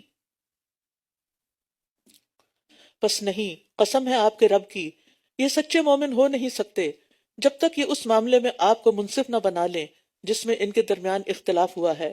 پھر یہ اپنے دلوں میں اس فیصلے سے جو آپ نے کیا ہے کوئی تنگی نہ پائیں اور یہ اس کو پوری طرح تسلیم کر لیں۔ یہاں مومن ہونے کی 3 شرطیں بتائی گئی ہیں کہ جھگڑے کا فیصلہ آپ کے پاس لے کے جایا جائے، آپ کے فیصلے پر کوئی تنگی محسوس نہ کی جائے، اور پھر صاف اعلان کر کے، تیسری بات، صاف اعلان کر کے اس فیصلے کو تسلیم کرتے ہوئے اس پر عمل کیا جائے، اور آپ کی وفات کے بعد قرآن و سنت سے فیصلہ طلب کیا جائے۔ مومن کی یہ شان نہیں کہ اللہ اور اس کے رسول کے فیصلے سے منہ موڑے یا آپ کے حکم کے آگے کچھ اور بولے۔ وَلَوْ أَنَّا كَتَبْنَا عَلَيْهِمْ أَنِ اقْتُلُوا أَنفُسَكُمْ أَوِ اخْرُجُوا مِنْ دِيَارِكُمْ مَا فَعَلُوهُ إِلَّا قَلِيلٌ مِّنْهُمْ وَلَوْ أَنَّهُمْ فَعَلُوا مَا يُوعَظُونَ بِهِ لَكَانَ خَيْرًا لَّهُمْ وَأَشَدَّ تَثْبِيتًا۔ اور اگر ہم واقعی ان پر لکھ دیتے کہ اپنے نفسوں کو قتل کرو، کیا اپنے گھروں سے نکل جاؤ، تو چند لوگ ہی ان میں سے ایسا کرتے، اور اگر یہ وہی کرتے جس کی یہ نصیحت کیے جاتے ہیں، تو ضرور ان کے لیے بہتر ہوتا اور ثابت قدمی کے اعتبار سے بھی زیادہ اچھا ہوتا۔ منافقین کا حال یہ تھا کہ آسان احکامات پر بھی عمل نہیں کرتے تھے، تو یہاں ان کو اخلاص اپنانے اور نفاق چھوڑنے کی ترغیب دی جا رہی ہے۔ بات یہ ہے کہ اطاعت سے ایمان میں اضافہ ہوتا ہے، جیسے یہ فرمایا نا، اگر وہ ان احکامات پر چلیں جن کی ان کو نصیحت کی جاتی ہے تو یہ ان کے لیے بہتری اور ثابت قدمی کا باعث ہو، کیونکہ ایمان اطاعت سے بڑھتا ہے اور معصیت یعنی گناہ کرنے سے گھٹتا ہے، نیکی سے نیکی کا راستہ کھلتا ہے، برائی سے برائی پیدا ہوتی ہے، یعنی اس کا راستہ اور آسان ہو جاتا ہے، کیونکہ ایک دفعہ انسان برائی کر لے تو جھجک اتر جاتی ہے۔ ابن تیمیہ کہتے ہیں بندہ جب اپنے علم کے مطابق عمل کرتا ہے، جو اس کو پتا چلا اس نے کر لیا، تو اللہ اسے ایسی چیز کا علم عطا کرتے ہیں جس کو وہ نہیں جانتا ہوتا۔ یعنی اگر آپ نے جو آپ کو ملا اس پر عمل کر لیا تو اللہ تعالیٰ آپ کے علم میں اور اضافہ فرما دے گا۔ وَلَوْ أَنَّهُمْ فَعَلُوا مَا يُوعَظُونَ بِهِ لَكَانَ خَيْرًا لَّهُمْ وَأَشَدَّ تَثْبِيتًا، یہ اللہ کا وعدہ ہے۔ وَإِذًا لَّآتَيْنَاهُم مِّن لَّدُنَّا أَجْرًا عَظِيمًا، اور اس وقت ہم ضرور انہیں اپنے پاس سے اجر عظیم عطا کرتے۔ سبحان اللہ، یعنی منافقین بھی اگر اپنی اصلاح کر لیں تو اجر عظیم ہے ان کے لیے۔ وَلَهَدَيْنَاهُمْ صِرَاطًا مُسْتَقِيمًا، اور ہم ضرور انہیں سیدھے رستے کی طرف، اور ہم ضرور سیدھے رستے کی طرف ان کی رہنمائی کرتے۔ اور جو لوگ بھی اللہ اور رسول کی اطاعت کریں گے تو وہ ان لوگوں کے ساتھ ہوں گے جن پر اللہ نے انعام کیا، انبیاء، صدیقین، شہداء اور صالحین میں سے، اور وہ لوگ کتنے اچھے ساتھی ہیں۔ صدیق صدق سے ہے، ایسا انسان جو بہت سچا ہو، بعض نے کہا جو کبھی جھوٹ نہ بولے، جھوٹ اس کے لیے ناممکن ہو، اور صرف قول میں نہیں، اپنے اعتقاد میں، اپنے عمل میں، اور بغیر شک و شبہ کے دین کی تصدیق کرنے والا ہو، رسول اللہ صلی اللہ علیہ وسلم کو سچا نبی ماننے میں سبقت کرنے والا ہو۔ اور شہداء، شہید کی جمع اس سے مراد وہ لوگ ہیں جنہوں نے اللہ کے راستے میں جان دی، اور دوسرے علماء جو حق کی گواہی دیتے ہیں، اور صالحین سے مراد وہ لوگ ہیں جو ہر طرح عقیدہ اور عمل کے اعتبار سے صالح اور درست رہے اور ہر قسم کے فساد سے محفوظ رہے۔ تو یہ اللہ اور رسول کی اطاعت کا انعام ہے کہ انسان آخرت میں ان اعلیٰ ترین ہستیوں کے ساتھ ہوگا۔ صحابہ کو دنیا میں بھی نبی صلی اللہ علیہ وسلم کے ساتھ رہنے کا بہت شوق تھا کہ آپ کے ساتھ رہیں۔ ایک موقع پر آپ صلی اللہ علیہ وسلم نے ربیعہ بن کعب اسلمی سے کہا کہ کچھ مانگ لو۔ میں نے عرض کی میں آپ سے جنت میں آپ کا ساتھ چاہتا ہوں۔ آپ نے فرمایا کوئی اور سوال؟ میں نے عرض کیا وہ بھی یہی ہے۔ اس پر آپ نے فرمایا پھر سجدوں کی کثرت کے ساتھ اپنے بارے میں میری مدد کرو، یعنی اگر تم میرے ساتھ جانا چاہتے ہو تو پھر خوب خوب سجدے کیا کرو، فرائض کے علاوہ نوافل بھی ادا کیا کرو۔ تو صحابہ کو کتنا شوق تھا کہ آپ کے ساتھ رہیں، دنیا میں بھی اور آخرت میں بھی۔ ذالک الفضل من اللہ وکفی باللہ علیما، یہ فضل اللہ کی طرف سے، جس کو چاہے یہ فضل عطا کر دے۔ صحابہ خوش قسمت تھے کہ ان کو نبی صلی اللہ علیہ وسلم کی صحبت ملی، اور خوش قسمت ہیں وہ جو قیامت کے دن بھی پھر صحبت پائیں گے۔ اور کافی ہے اللہ سب کچھ جاننے والا۔ اے لوگو جو ایمان لائے ہو، اپنا بچاؤ اختیار کرو، پھر خواہ جنگ کے لیے چھوٹے دستوں میں نکلو یا سب اکٹھے ہو کر نکلو، دونوں طرح ٹھیک ہے۔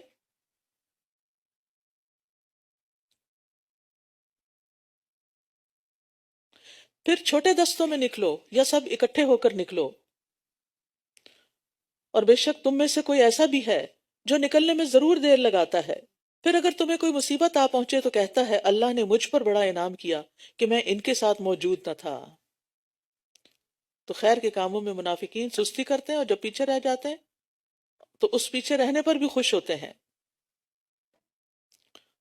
اور اگر تمہیں اللہ کی طرف سے کوئی فضل پہنچے تو وہ ضرور کہے گا گویا کہ تمہارے اور اس کے درمیان کوئی محبت ہی نہ تھی، اے کاش کہ میں بھی ان کے ساتھ ہوتا تو بہت بڑی کامیابی حاصل کر لیتا۔ یہ ہے منافقت، اچھے وقت کا ساتھی، اور تکلیف کے وقت میں ساتھ چھوڑ جاتا ہے، قربانی کے وقت میں پیچھے ہٹ جاتا ہے۔ بس وہ لوگ جو دنیا کی زندگی آخرت کے بدلے بیچ دیتے ہیں، انہیں اللہ کی راہ میں لڑنا چاہیے، اور جو اللہ کے راستے میں لڑے پھر وہ قتل کر دیا جائے یا غالب آ جائے تو عنقریب ہم اسے اجر عظیم عطا کریں گے۔ تو اللہ کے راستے میں نکلنے والے کے لیے اللہ کی ضمانت ہے۔ اور کیا ہے تمہیں کہ تم اللہ کے راستے میں نہیں لڑتے، حالانکہ مردوں، عورتوں اور بچوں میں سے جو کمزور ہیں وہ کہتے ہیں اے ہمارے رب ہمیں اس بستی سے نکال جس کے رہنے والے ظالم ہیں، اور ہمارے لیے اپنے پاس سے کوئی حمایتی بنا دے، اور ہمارے لیے اپنے پاس سے کوئی مددگار بنا دے۔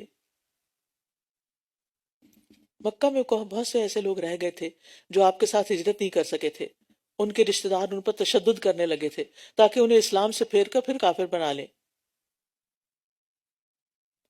تو اس پر یہ آیت آئی، وہ لوگ جو ایمان لائے اور وہ اللہ کے راستے میں وہ اللہ کے راستے میں جنگ کرتے ہیں، اور وہ لوگ جنہوں نے کفر کیا وہ طاغوت کے راستے میں جنگ کرتے ہیں، بس تم شیطان کے دوستوں سے جنگ کرو، بے شک شیطان کی چال بہت کمزور ہے۔ یہاں مومن اور کافر کی جنگ کا فرق بتایا گیا ہے۔ دونوں کو جنگ کی ضرورت پیش آتی ہے، لیکن دونوں کے مقاصد جنگ میں بہت فرق ہے۔ مومن اللہ کے لیے لڑتا ہے، محض دنیا حاصل کرنے کے لیے نہیں، جبکہ کافر کا مقصد یہی دنیا اور اس کے مفادات ہوتے ہیں۔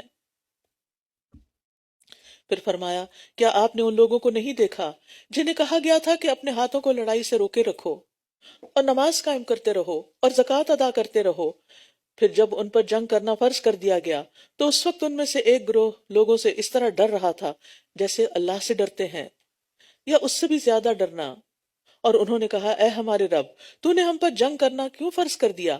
تو نے ہمیں ایک قریب کی مدت تک مہلت کیوں نہ دی؟ کہہ دیجئے دنیا کا فائدہ بہت تھوڑا ہے اور آخرت اس کے لیے بہتر ہے جو تقوی اختیار کرے، اور تم کھجور کی گٹلی کے دھاگے برابر بھی ظلم نہ کیے جاؤ گے۔ اینما تکونوا یدرککم الموت، تم جہاں کہیں بھی ہوگے موت تمہیں پا لے گی، اگرچہ تم مضبوط قلعوں میں ہی کیوں نہ ہو۔ اور اگر انہیں کوئی بھلائی پہنچتی ہے تو وہ کہتے ہیں یہ اللہ کی طرف سے ہے، اور اگر انہیں کوئی برائی پہنچتی ہے تو کہتے ہیں یہ آپ کی طرف سے ہے۔ کہہ دیجئے سب کچھ اللہ کی طرف سے ہے، ان لوگوں کو کیا ہو گیا ہے کہ یہ کوئی بات سمجھ ہی نہیں پاتے۔ تو موت تو انسان کو ہر طرف سے گھیرے ہوئے ہے، اصل بات یہ ہے کہ انسان موت کی تیاری کرے۔ ما اصابک من حسنۃ فمن اللہ وما اصابک من سیئۃ فمن نفسک وارسلناک للناس رسولا وکفی باللہ شہیدا، جو بھلائی تمہیں پہنچتی ہے وہ اللہ کی طرف سے ہے، اور جو برائی تمہیں پہنچتی ہے وہ تمہارے نفس کی طرف سے ہے، اور ہم نے آپ کو لوگوں کے لیے رسول بنا کر بھیجا ہے، اور اللہ کا گواہ ہونا کافی ہے۔ یہاں برائی اور بھلائی کا قانون بتا دیا گیا کہ بھلائی تو اللہ کی طرف سے ہے، اور جو برائی پہنچتی ہے اس کا بھیجنے والا بھی گو اللہ ہی ہوتا ہے، مگر اس کا سبب تمہارے گناہ ہوتے ہیں۔ من یطع الرسول فقد اطاع اللہ، اور جس نے رسول کی اطاعت کی تو در حقیقت اس نے اللہ کی اطاعت کی۔ رسول اللہ صلی اللہ علیہ وسلم کی بات ماننا ایسا ہی ہے جیسے اللہ کی بات ماننا۔ ومن تولا، اور جس نے منہ موڑ لیا تو ہم نے آپ کو ان پر کوئی نگران بنا کر نہیں بھیجا، یعنی آپ پھر ان کے پیچھے نہ لگیں۔ اور یہ کہتے ہیں اطاعت کریں گے، اور یہ کہتے ہیں ہم بھی اطاعت کریں گے، پھر جب یہ آپ کے پاس سے نکلتے ہیں تو ان میں سے ایک گروہ رات کو اس کے برخلاف مشورے کرتا ہے جو آپ کہتے ہیں، اور اللہ لکھ رہا ہے جو یہ راتوں کو مشورے کرتے ہیں۔ بس آپ ان سے اعراض کیجئے اور اللہ پر بھروسہ کیجئے، اور اللہ کا کارساز ہونا کافی ہے۔ یعنی یہ منافق کیا کرتے ہیں؟ دن کو آپ کے سامنے اطاعت کا یقین دلاتے ہیں کہ ہم آپ کی بات مانیں گے، اور رات کو بالکل اپنی دن والی بات کے برعکس کام کرتے ہیں۔ اور اس طائفہ سے مراد ان کے لیڈرز ہیں، کیونکہ عام لوگ تو لیڈروں کے پیچھے چلتے ہیں، ان کی اپنی عقل تو استعمال ہی نہیں ہوتی۔ تو اس سے یہ پتہ چلتا ہے کہ ہمیں کفا باللہ وکیلا پر عمل کر لینا چاہیے کہ اللہ کا کارساز ہونا کافی ہے۔ اگر اللہ نے ہماری مدد کا وعدہ کر رکھا ہے تو کوئی ہمیں ختم نہیں کر سکتا۔ افلا یتدبرون القرآن، کیا پھر یہ لوگ قرآن میں تدبر نہیں کرتے؟ اور اگر یہ اللہ کے علاوہ کسی اور کی طرف سے ہوتا تو ضرور یہ اس میں بہت زیادہ اختلاف پاتے۔ یاد رکھیے قرآن میں تدبر کے بغیر قرآن کا فہم حاصل نہیں کیا جا سکتا۔ اس کو سمجھ کر اچھی طرح پڑھنا اور گہرائی سے پڑھنا بہت ضروری ہے، اور جو یہ پڑھے اس کو بات سچ سمجھ میں آ جائے گی، اور وہ دیکھے گا کہ قرآن میں کوئی کنٹرڈکشن نہیں، کوئی اختلاف نہیں۔ حسن بصری کہتے ہیں اللہ کی قسم تدبر یہ نہیں کہ اس کے حروف کی تو حفاظت کی جائے اور اس کی حدود یعنی معانی کو ضائع کر دیا جائے، یہاں تک کہ ان میں سے ایک کہتا ہے میں نے سارا قرآن پڑھ لیا، حالانکہ قرآن کا کوئی اثر نہ اس کے اخلاق میں دکھائی دیتا ہے نہ عمل میں۔ یہ اس دور میں بھی لوگ تھے جو پورا قرآن پڑھنے کے باوجود بھی جیسے کہ تیسے ہی تھے، جیسے پڑھنے سے پہلے تھے ویسے ہی بعد میں۔ تو صرف قرآن کی تلاوت کو کافی نہ سمجھے،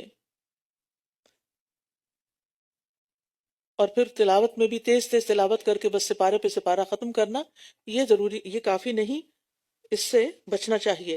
اصل چیز ہے کہ اس کو سمجھا بھی جائے، جیسے الحمدللہ ایک کوشش جو آپ کر رہے ہیں یہ اسی کا ایک حصہ ہے۔ اور جب ان کے پاس امن یا خوف میں سے کوئی خبر آتی ہے تو وہ اسے لوگوں میں پھیلا دیتے ہیں، اور اگر وہ اسے رسول کی طرف اور اپنے میں سے صاحب اختیار کی طرف لوٹاتے تو ان میں سے جو لوگ اس کا نتیجہ نکال لاتے ہیں وہ ضرور اس کی حقیقت جان لیتے، اور اگر تم پر اللہ کا فضل اور اس کی رحمت نہ ہوتی تو سوائے چند ایک کہ تم سب ضرور شیطان کی پیروی کرنے لگتے۔ جس سے پتہ چلتا ہے کہ ہر سنی سنائی بات آگے بتانے کی مذمت ہے، یعنی بات کی تحقیق کر کے اسے آگے فارورڈ کرنا چاہیے۔ نبی صلی اللہ علیہ وسلم نے فرمایا کسی شخص کے جھوٹا ہونے کے لیے یہی کافی ہے کہ وہ ہر سنی سنائی بات کو آگے بیان کر دے، اور خاص طور پر جنگ کے معاملات میں اور ایسی جگہیں جہاں پر خوف ہو، جیسے کہ اس وقت مدینہ کی حالت تھی تو افواہیں بہت پھیل جاتی تھیں، اگر آپ میں سے کسی نے 71 کی وار یا وہ دیکھی ہو تو آپ کو یاد ہوگا کہ ایک لفظ بہت عام تھا، افواہیں نہ پھیلاؤ، افواہیں نہ پھیلاؤ. تو بات یہ ہے کہ افواہیں پھیلانا لوگوں کے لیے خوف کا باعث بنتا ہے، اور جھوٹی خبر ظاہر ہے آپ جھوٹ کیری کر کے لے جا رہے ہیں تو اس میں فائدہ کچھ نہیں. مقصد صرف یہ نہیں ہونا چاہیے کہ انسان دوسروں کو حیران کر دے یا پریشان کر کے لذت لے. بس آپ اللہ کے راستے میں جنگ کیجئے، آپ صرف اپنی جان کے مکلف بنائے گئے ہیں، اور مومنوں کو لڑائی پر ابھارتے رہیے. امید ہے کہ اللہ کافروں کی جنگ کو روک دے. اللہ بہت زور والا اور عبرتناک سزا دینے میں بہت سخت ہے. جو کوئی اچھی سفارش کرے گا اس کے لیے اس میں سے ایک حصہ ہوگا، اور جو کوئی بری سفارش کرے گا اس کے لیے بھی اس میں سے ایک حصہ ہوگا، اور اللہ ہر چیز پر نگہبان ہے. اور اچھی سفارش سے مراد لوگوں کے درمیان صلح کرانا، اور بری سفارش ان کے درمیان چغل خوری کر کے ان کے تعلقات خراب کرنا. نبی صلی اللہ علیہ وسلم کے پاس جب کوئی سوالی آتا یا آپ سے کسی چیز کا سوال کیا جاتا تو آپ صحابہ سے فرماتے تم بھی سفارش کرو تاکہ اس کا تمہیں بھی ثواب ملے. یعنی دینا تو میں نے ہے جو دینا ہے، لیکن اگر تم سفارش کرو گے تو تمہارا بھی حصہ بڑھ جائے گا. الدال علی الخیر کفاعلہ. اور اللہ جو چاہتا ہے اسے نبی کی زبان سے جاری کرا دیتا ہے یا فیصلہ کرا دیتا ہے. لیکن یاد رکھیے کہ چور وغیرہ کی سفارش نہیں کرنی چاہیے، کیونکہ وہ پھر باہر نکل کے چوریاں کرے گا.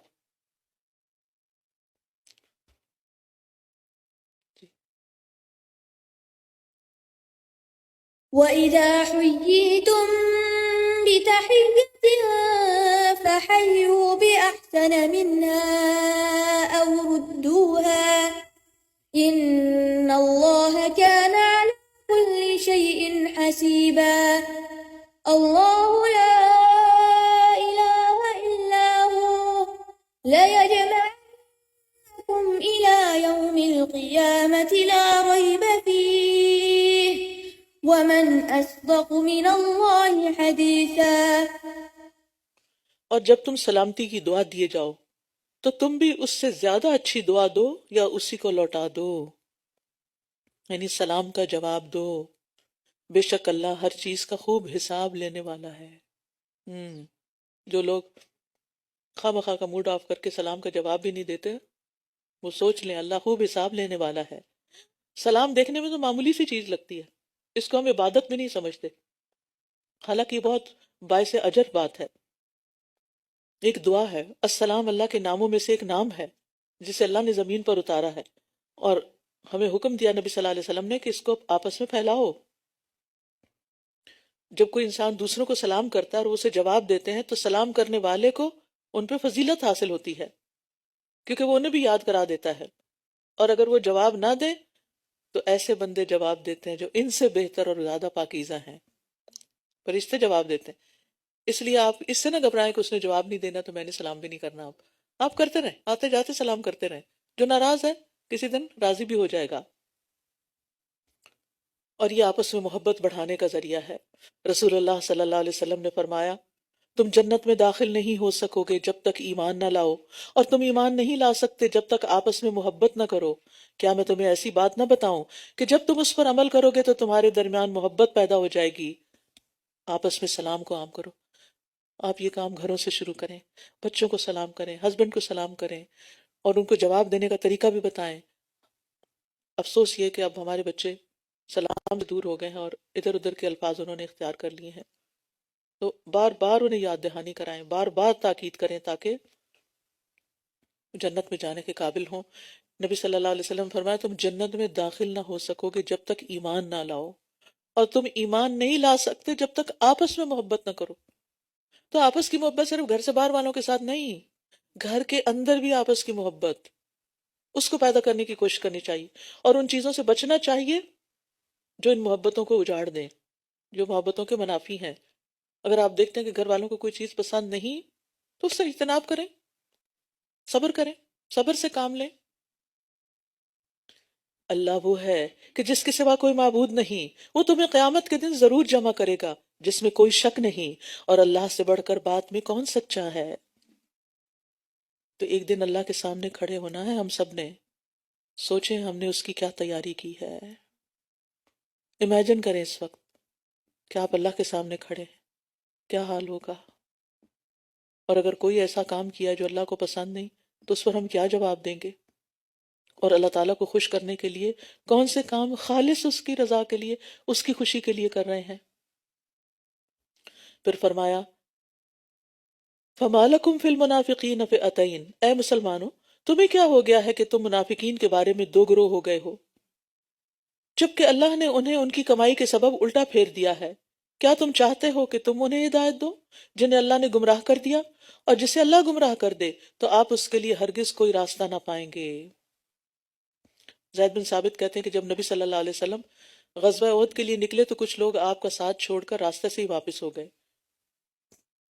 ان کے بارے میں مسلمانوں کے دو گروہ ہو گئے، ایک گروہ کہنے لگا آپ انہیں قتل کر دیں، اور دوسرا اس کے خلاف تھا۔ تو اس وقت یہ آیت اتری اور آپ نے فرمایا یہ طیبہ ہے، یعنی مدینہ، یہ گند کو اس طرح دور کر دیتا ہے جیسے آگ چاندی کے گند کو دور کر دیتی ہے، میل کچیل کو۔ یعنی مشکل وقت آیا اور وہ پیچھے رہ گئے، ان کا نفاق ظاہر ہو گیا۔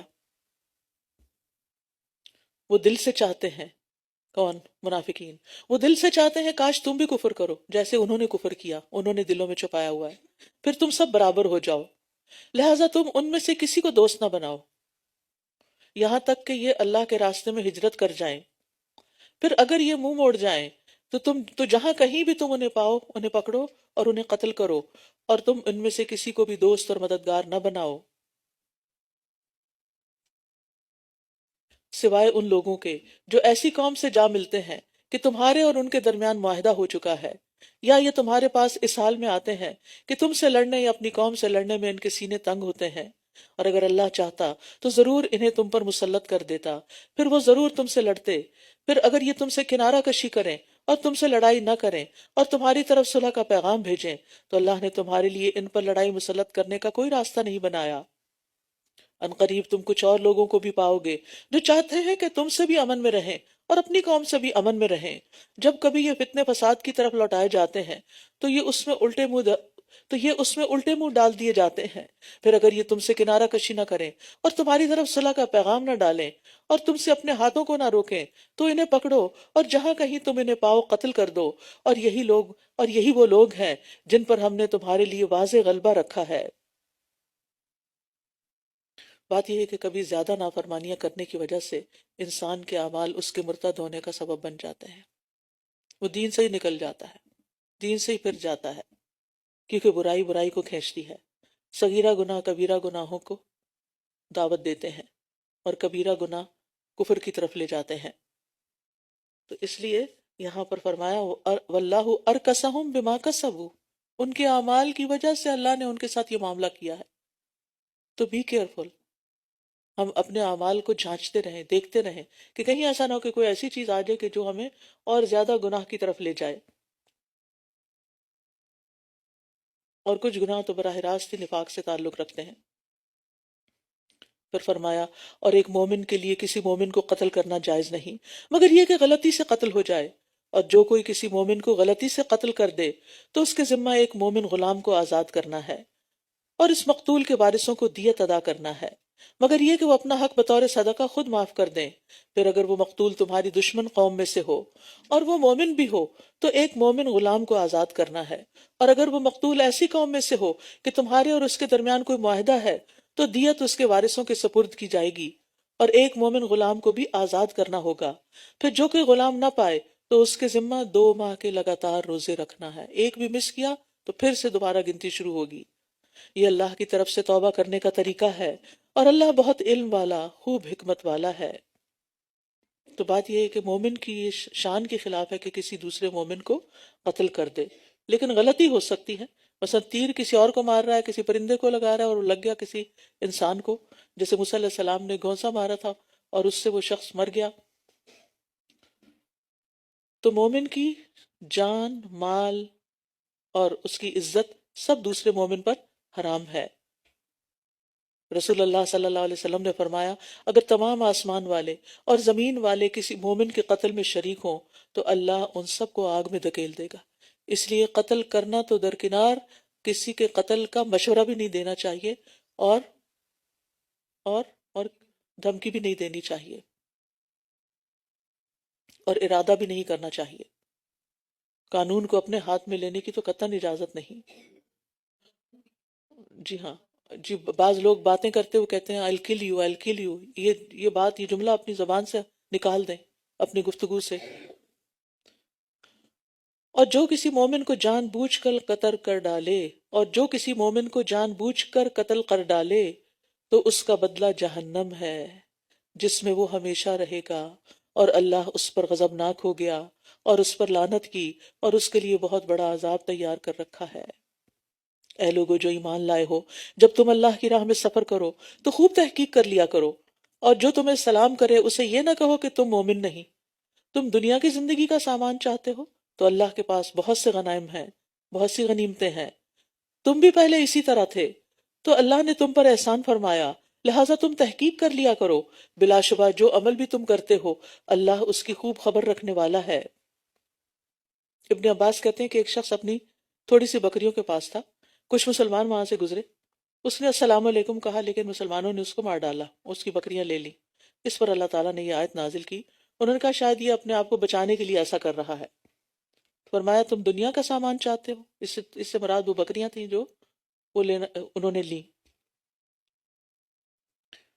لا يستوي القاعدون من المؤمنين غير اولي الضرر والمجاهدون في سبيل الله باموالهم وانفسهم. مومنوں میں سے بغیر کسی تکلیف یعنی معذوری کے بیٹھ رہنے والے اور اپنے مالوں اور جانوں کے ساتھ اللہ کی راہ میں جہاد کرنے والے برابر نہیں ہیں. اللہ نے اپنی جان و مال سے جہاد کرنے والوں کو بیٹھ رہنے والوں پر درجے میں فضیلت دی ہے، اور ہر ایک سے اللہ نے اچھا وعدہ کر رکھا ہے، اور اللہ نے مجاہدین کو بیٹھ رہنے والوں کی نسبت اجر عظیم دے کر فضیلت سے نوازا ہے. تو اس سے یہ پتہ چلتا ہے کہ انسان نیکی کے کام میں، اللہ کے راستے میں نکلنے میں سستی نہ کرے. درجات منہ ومغفرۃ ورحمہ وکان اللہ غفورا رحیما. اپنی طرف سے بڑے درجات کی، بخشش کی اور رحمت کی بھی، اور اللہ بہت بخشنے والا، نہایت رحم فرمانے والا ہے. ابو سعید خدری کہتے ہیں کہ نبی صلی اللہ علیہ وسلم کے پاس ایک شخص آیا اور اس نے سوال کیا لوگوں میں سے افضل کون ہے؟ آپ نے فرمایا وہ شخص جو اپنے مال اور اپنے نفس کے ساتھ اللہ کے راستے میں جہاد کرے. نبی صلی اللہ علیہ وسلم سے پوچھا گیا مومنوں میں سے کامل ایمان والا کون ہے؟ فرمایا وہ شخص جو اللہ کی راہ میں اپنی جان اور اپنے مال سے جہاد کرتا ہو. اور جہاد کا مطلب صرف قتال کرنا نہیں ہے، جہاد جہد سے ہے. جہاد فعال کے وزن پر بہت بڑے پیمانے پہ کوشش، بہت سخت محنت، سخت کوشش، یعنی دین کی ترقی کے لیے، دین کو سیکھنے کے لیے، سکھانے کے لیے، دین پھیلانے کے لیے جو بھی انسان محنت کرتا ہے، تھکتا ہے، وہ سب اس میں آتا ہے. اس میں اپنی جان لگائے یا اپنا وقت لگائے، مال لگائے، وہ سب قابل قدر ہیں. اور ایسے لوگوں کو اللہ تعالیٰ اپنی راہیں بھی ضرور دکھاتے ہیں. وَالَّذِينَ جَاهَدُوا فِينَا لَنَهْدِيَنَّهُمْ سُبُلَنَا. نبی صلی اللہ علیہ وسلم نے فرمایا اللہ کے راستے میں ایک صبح یا ایک شام بھی گزارنا دنیا اور جو کچھ دنیا میں ہے اس سب سے بہتر ہے. اور علم کے لیے نکلنا بھی جہاد ہے. حدیث میں آتا ہے جو شخص طلب علم میں گھر سے نکلا، علم حاصل کرنے کے لیے گھر سے نکلا، وہ واپس آنے تک اللہ کی راہ میں ہے، فی سبیل اللہ ہے. اور خیر کی تعلیم دینے کے لیے نکلنا بھی جہاد ہے. ابو ہریرہ کہتے ہیں میں نے رسول اللہ صلی اللہ علیہ وسلم کو یہ فرماتے ہوئے سنا جو شخص میری اس مسجد میں آئے اور اس کا ارادہ صرف کوئی اچھی بات سیکھنا یا سکھانا ہو، یا سیکھنے آیا ہے یا سکھانے آیا ہے، آپ بھی اس مسجد میں یا سیکھنے آئے ہیں یا سکھانے آئے ہیں، یعنی کوئی دنیاوی غرض نہیں، تو اس کا درجہ اللہ کی راہ میں جہاد کرنے والے کا سا ہے. اور جو شخص کسی اور مقصد کے لیے مسجد آیا ہے وہ اس آدمی کی طرح ہے جس کی نظر کسی اور کے مال پر ہو، یعنی لالچ میں. تو ہمیں اب سب کو اپنی نیتیں بار بار خالص کر لینی چاہیے کہ ہم اللہ کی راہ میں نکلے ہیں. ایک ایک قدم پر اجر ہے. اور بعض لوگ تو ماشاءاللہ بہت دور دور سے آ رہے ہیں، اللہ تعالیٰ سب کو جزائے خیر دے، جو اپنے جان اور مال بھی یعنی اپنا گیس وغیرہ کا خرچ کر کے یہاں تک پہنچتے ہیں اور اس مجلس کی رونق کو دوبالا کرتے ہیں. اور سب کے آنے سے ایک دوسرے کو ایک تقویت ملتی ہے، ایک دوسرے کو خوشی حاصل ہوتی ہے. بے شک وہ لوگ جو اپنی جانوں پر ظلم کرنے والے ہیں، فرشتے انہیں فوت کرتے ہوئے پوچھتے ہیں تم کس حال میں تھے؟ وہ کہتے ہیں ہم زمین میں نہایت بے بس تھے. وہ کہتے ہیں کیا اللہ کی زمین وسیع نہ تھی؟ کیا اللہ کی زمین وسیع نہ تھی کہ تم اس میں ہجرت کر جاتے؟ بس ایسے ہی لوگوں کا ٹھکانہ جہنم ہے۔ تو اس سے پتہ یہ چلتا ہے کہ نافرمانی کی جگہ کو چھوڑ دینا چاہیے جہاں انسان اللہ کی عبادت نہ کر سکے، اس زمین کو چھوڑ دینا چاہیے جہاں پر بہت زیادہ اللہ کی نافرمانیاں ہو رہی ہوں۔ نبی صلی اللہ علیہ وسلم سے پوچھا گیا کون سا عمل افضل ہے؟ فرمایا لمبا قیام۔ آ رہے ہیں دن قیام کے، تو اپنی کمر باندھ لیں، اپنے آپ کو مینٹلی تیار کریں۔ پوچھا گیا کون سا صدقہ افضل ہے؟ فرمایا جو قلیل مال والا محنت کر کے صدقہ دے، تھوڑے پیسے ہیں پھر بھی نکالتا ہے۔ پوچھا گیا کون سی ہجرت افضل ہے؟ فرمایا ایسے شخص کی جو اللہ کے حرام کردہ امور کو چھوڑ دے، یعنی گناہوں کے کام چھوڑ دے، سوائے ان بے بس مردوں، عورتوں اور بچوں کے جو نہ کسی تدبیر کی طاقت رکھتے ہیں اور نہ ہی کوئی راستہ پاتے ہیں، یعنی جو کسی فرض کو ادا کرنے سے معذور ہے وہ گناہگار نہیں۔ پھر جیسے آتا نا لیس علی الاعمی حرج ولا علی الاعرج حرج، گناہگار وہ ہے جس کے پاس استطاعت ہو، ہمت ہو، پھر بھی وہ نیک کام نہ کرے۔ بس امید ہے کہ اللہ ایسے لوگوں سے درگزر فرمائے گا، اور اللہ بہت معاف کرنے والا، بہت بخشنے والا ہے۔ اور جو کوئی اللہ کے راستے میں ہجرت کرے گا وہ زمین میں بہت سی جائے پناہ اور بڑی وسعت پائے گا۔ اور جو اللہ اور اس کے رسول کی طرف ہجرت کرتے ہوئے اپنے گھر سے نکلا پھر اسے موت آ گئی تو یقیناً اس کا اجر اللہ کے ذمہ لازم ہو گیا، اور اللہ بہت بخشنے والا، نہایت رحم کرنے والا ہے۔ یعنی جو شخص کسی نیکی کے کام کے لیے نکلے اور راستے میں فوت ہو جائے تو اللہ تعالیٰ قیامت تک کے لیے ثواب لکھ دیتا ہے۔ نبی صلی اللہ علیہ وسلم نے فرمایا جو حج کرنے کے لیے نکلا اور فوت ہو گیا راستے میں ہی، تو اللہ اس کے لیے قیامت کے دن تک حج کرنے والے کا ثواب لکھ دیتا ہے، گویا قیامت تک وہ حج ہی کر رہا ہے، حج ہی کر رہا ہے۔ اور جو عمرے کی ادائیگی کے لیے نکلا اور فوت ہو گیا تو اللہ اس کے لیے قیامت کے دن تک عمرہ کرنے والے کا اجر لکھ دیتا ہے۔ اور جو غازی اللہ کے راستے میں نکلا اور فوت ہو گیا اللہ تعالیٰ اس کے لیے قیامت کے دن تک غازی کا اجر لکھ دیتا ہے۔ بعض اوقات یہ ہوتا ہے کہ ہم نیک کام کے لیے نکلتے ہیں، اللہ نہ کرے کسی کا کوئی ایکسیڈنٹ ہو جاتا ہے یا کوئی نقصان ہو جاتا ہے، لوگ اس کو سخت بلیم کرتے ہیں اور اس کو منحوس خیال کرتے ہیں، اس کام کو بھی، اس نیکی کے کام کو بھی برا سمجھنے لگتے ہیں۔ تو یہ انتہائی غلط فہمی ہے، شیطان کا ڈالا ہوا وسوسہ ہے۔ آپ نے نیکی کے کام کا ارادہ کیا، آپ کے ساتھ کوئی مس ہیپ ہو گیا، اس پر جو اجر ہے وہ ایک، اس کا تو کیا ہی کہنا کہ آپ نے اللہ کے راستے میں کوئی نقصان اٹھایا۔ پھر فرمایا وَإِذَا ضَرَبْتُمْ فِي الْأَرْضِ فَلَيْسَ عَلَيْكُمْ جُنَاحٌ أَن تَقْصُرُوا مِنَ الصَّلَاةِ إِنْ خِفْتُمْ أَن يَفْتِنَكُمُ الَّذِينَ كَفَرُوا، اور جب تم زمین میں سفر کرو تو تم پر کوئی گناہ نہیں کہ تم نماز میں قصر کر لو، یعنی کمی کر لو، خصوصاً اگر تمہیں خوف ہو کہ کافر تمہیں ستائیں گے، یقیناً کافر تمہارے کھلے دشمن ہیں۔ قصر کا مطلب ہوتا ہے کمی کرنا، یہ کمی رکعات کی تعداد میں بھی مسنون ہے، اور اگر خوف زیادہ ہو تو نماز کی ہیئت شکل میں بھی ہو سکتی ہے۔ مثلاً خوف کی حالت میں کہ اگر کوئی دشمن پیچھے آ رہا ہے یا سامنے ہے تو چلتے چلتے بھی نماز پڑھ سکتے ہیں، گھوڑے پہ بیٹھے بیٹھے اور گھوڑا چلتا جا رہا ہے تو بھی نماز پڑھ سکتے ہیں، اور اگر سجدہ اور رکوع پوری طرح ممکن نہیں تو صرف اشارے سے بھی نماز پڑھ سکتے ہیں۔ رسول اللہ صلی اللہ علیہ وسلم نے عبداللہ بن انیس کو خالد بن سفیان کے قتل کے لیے بھیجا تو عصر کا وقت قریب تھا، انہوں نے جاتے جاتے ہی نماز پڑھی، راستے میں ہی پڑھ لی، چلتے چلتے۔ عبداللہ بن عباس کہتے ہیں اللہ نے تمہارے نبی کی زبان سے حضر میں 4 یعنی گھر میں 4، سفر میں 2 اور خوف میں 1 رکعت فرض کی ہے، یہ ہے قصر، ٹھیک ہے۔ عام سفر میں مغرب اور صبح کی نماز کے علاوہ دوسری نمازوں میں 4 کی بجائے 2 رکعت پڑھنا قصر کہلاتا ہے۔ قصر کرنا واجب نہیں کہ فرض ہے، مسنون ہے، سنت ہے۔ اور اب سوال آئے گا کس سفر پر قصر کی جائے؟ تو یاد رکھیے کسی حدیث یا آیت سے ہمیں میلوں یا دنوں کی مقرر تعداد کا پتہ نہیں چلتا، اور ائمہ نے اجتہاد سے کام لیا ہے نبی صلی اللہ علیہ وسلم کے سفروں کو دیکھتے ہوئے۔ اور پھر سب سے قوی دلیل سفر کی مقدار کی تعین میں صحیح مسلم کی ہے، جس میں 3 فرسخ یعنی 9 میل یعنی 21 کلومیٹر تک سفر کرنا ہو تو شہر سے نکل کر قصر کر سکتے ہیں۔ یعنی آپ شہر سے نکلے، یہ نہیں کہ اگر یہاں سے آپ ٹورانٹو اسکاربرو جائیں تو وہ پھر ابھی تو شہر کے اندر ہی ہیں، آپ اونٹیریو میں ہیں، خیر آپ کا شہر جہاں آپ کا اپنا شہر ختم ہو جائے اس کے بعد 21 کلومیٹر، ٹھیک، یہ سب سے قوی دلیل بتائی گئی ہے۔ راستہ پرامن ہونے کے باوجود بھی قصر کی جا سکتی ہے۔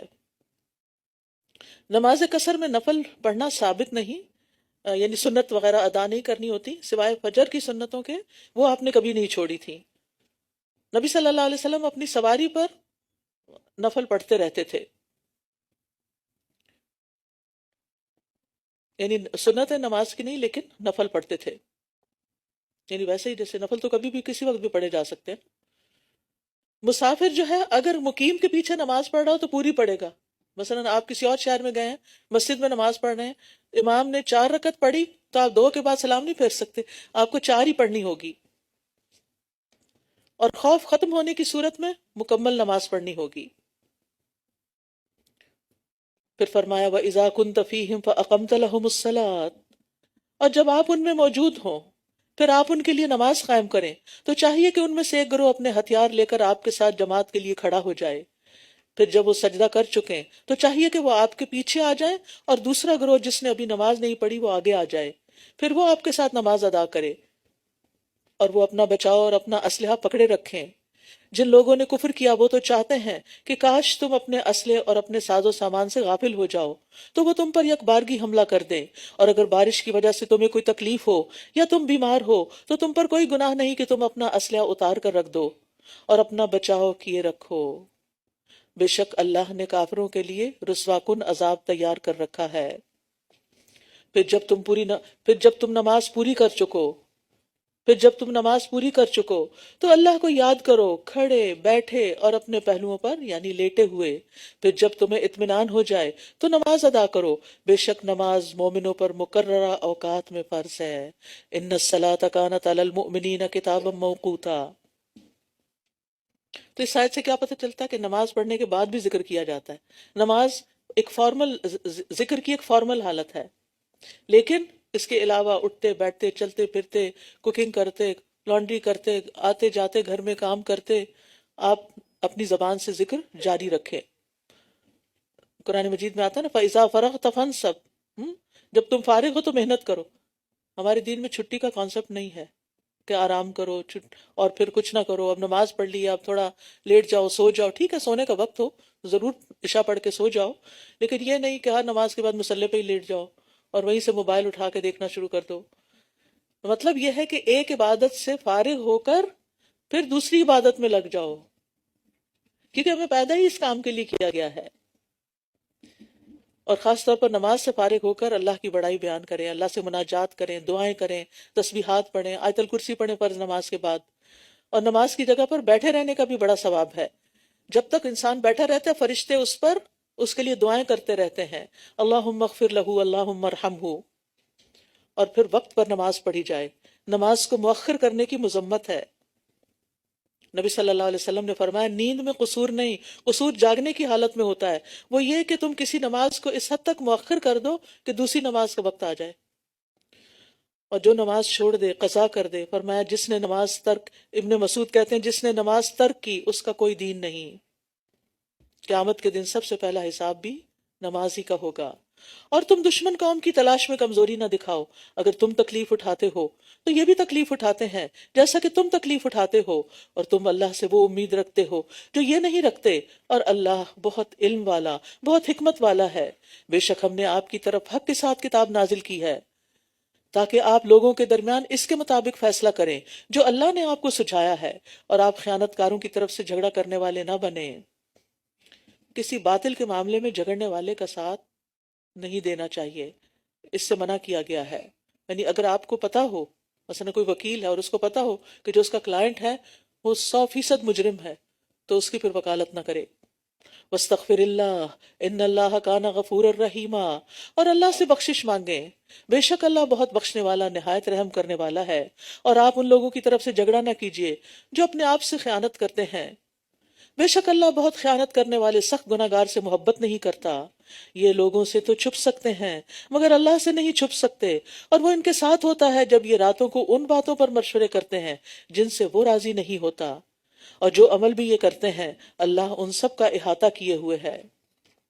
تو یاد رکھیے اللہ کے خوف سے بڑھ کر مخلوق کا خوف کمزور ایمان کی علامت ہوتی ہے۔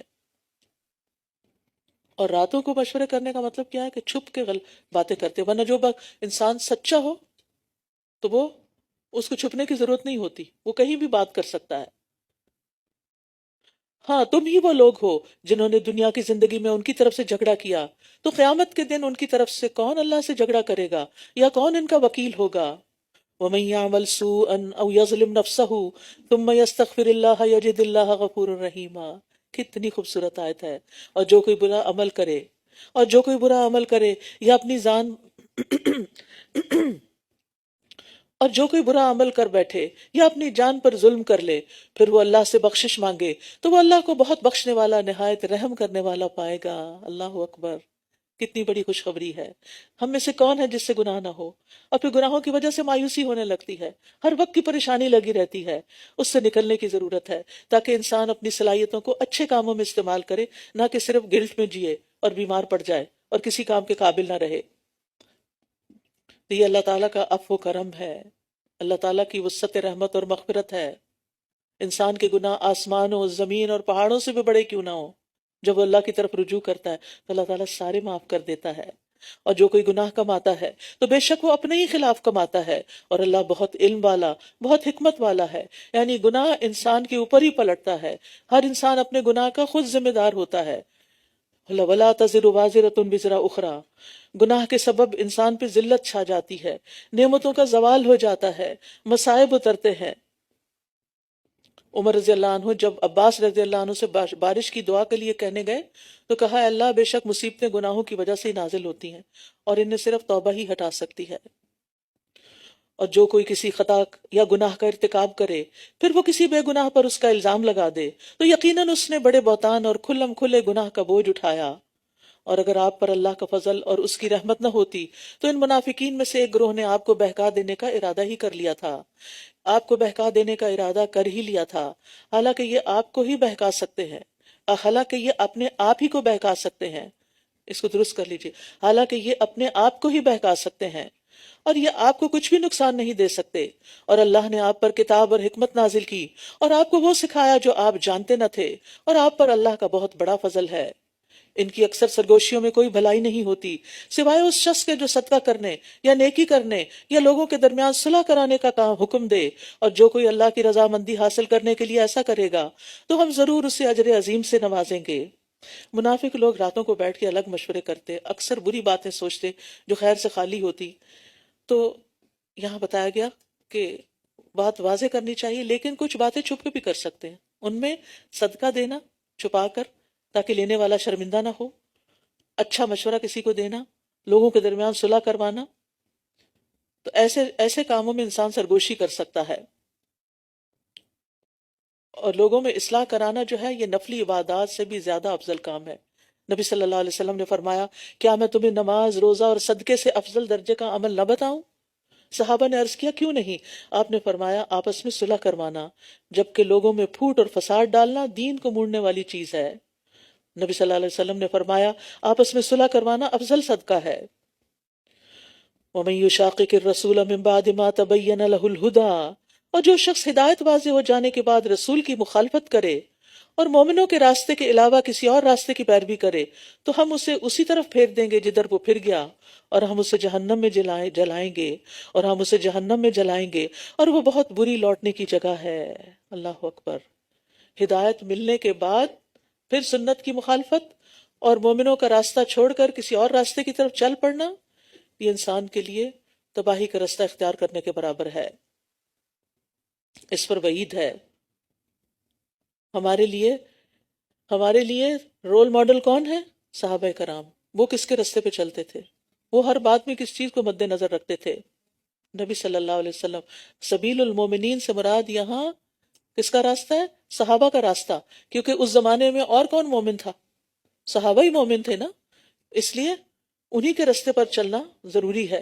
آپ نے فرمایا کہ نجات پانے والا گروہ کون ہے؟ ما انا علیہ و اصحابی. وہ لوگ ہیں جو اس راستے پر چلیں جس پر آج میں اور میرے صحابہ ہیں. بے شک اللہ نہیں بخشے گا کہ اس کے ساتھ کسی کو شریک ٹھہرایا جائے، اور جو گناہ اس کے علاوہ ہوگا اسے وہ جس کے لیے چاہے گا بخش دے گا. اور جو کوئی اللہ کے ساتھ شریک ٹھہرائے تو یقیناً وہ گمراہی میں بہت دور بھٹک گیا. ان یدعون من دونہ الا اناثا وان یدعون الا شیطانا مریدا.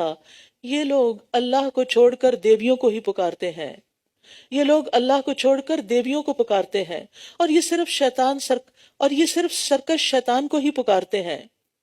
اناس جو ہے یہ انسا کی جمع ہے، اس سے مراد یا تو بت ہیں، کیونکہ ان کے بت جو تھے وہ مؤنث تھے، لات، عزا، منات، یہ سب مؤنث تھے۔ اسی طرح یونانیوں نے اور لوگوں نے بھی عبادت کے لیے دیویاں بنا رکھی ہیں۔ مسلمانوں نے بھی ان کی دیکھا دیکھی ایسی ہستیوں میں اور ایسے اوصاف مشہور کر رکھے ہیں کہ نعوذ باللہ وہ اللہ کی محبوبائیں ہیں۔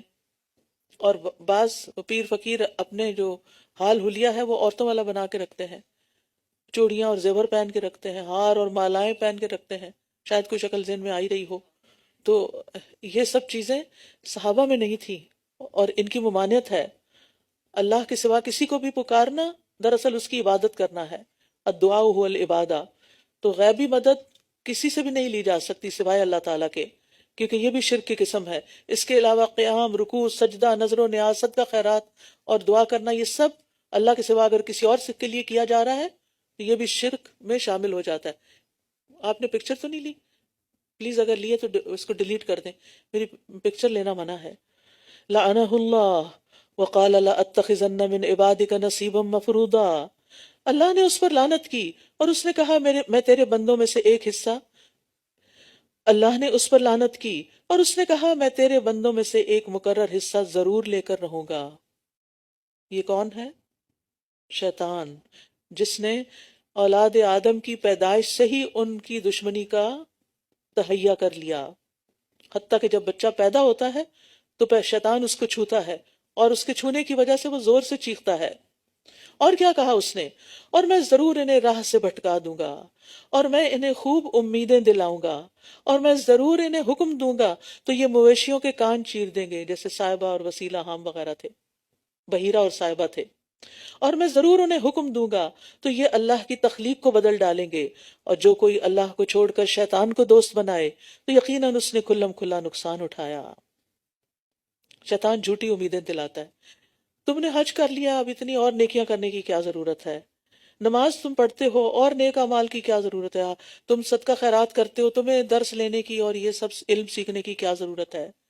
ابھی کیا جلدی ہے؟ مرنے سے پہلے توبہ ہو جائے گی، حج پہ چلے جائیں گے توبہ کر لیں گے۔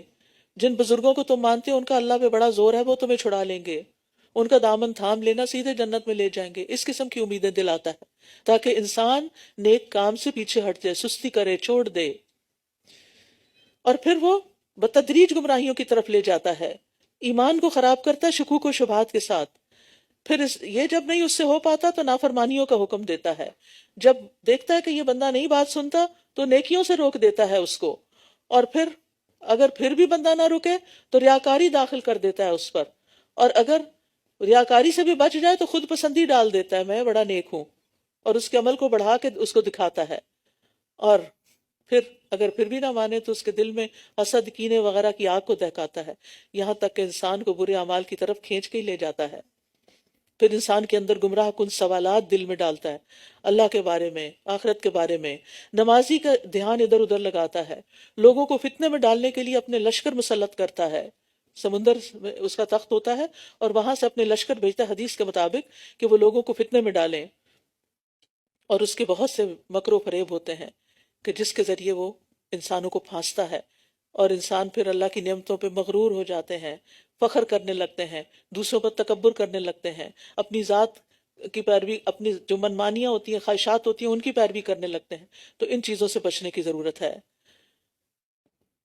اور پھر خاص طور پر یہاں اس نے کہا نا میں ان کی خلق بدل دوں گا، تو یہ بھی ایک شیطانی عمل ہے، اور وہ ان سے وعدے کرتا ہے اور انہیں امیدیں دلاتا ہے، اور شیطان ان سے جو وعدے کرتا ہے وہ سراسر دھوکے پر مبنی ہے، یعنی خواہشات کے ذریعے حملہ کرتا ہے، حقیر سمجھے جانے والے اعمال کے راستے سے آتا ہے کہ تم اس کا کوئی فائدہ نہیں ہے عمل کرنے کا، کچھ اور کر لو، اور پھر گناہوں کی طرف لے جاتا ہے۔ یہ تو چھوٹا سا گناہ ہے، یہ تو صغیرہ گناہ ہے، بخشا جائے گا، لیکن صغیرہ بھی جمع ہو کے کبیرہ بن جاتے ہیں۔ اولئک مأواہم جہنم ولا یجدون عنہا محیصا، یہی وہ لوگ ہیں جن کا ٹھکانہ جہنم ہے اور وہ اس سے بچنے کی کوئی جائے پناہ نہ پائیں گے۔ اس کے برعکس اور وہ لوگ جو ایمان لائے اور انہوں نے نیک عمل کیے، ہم ضرور ان کو ایسے باغوں میں داخل کریں گے جن کے نیچے نہریں بہتی ہیں، جن میں وہ ہمیشہ ہمیشہ رہیں گے۔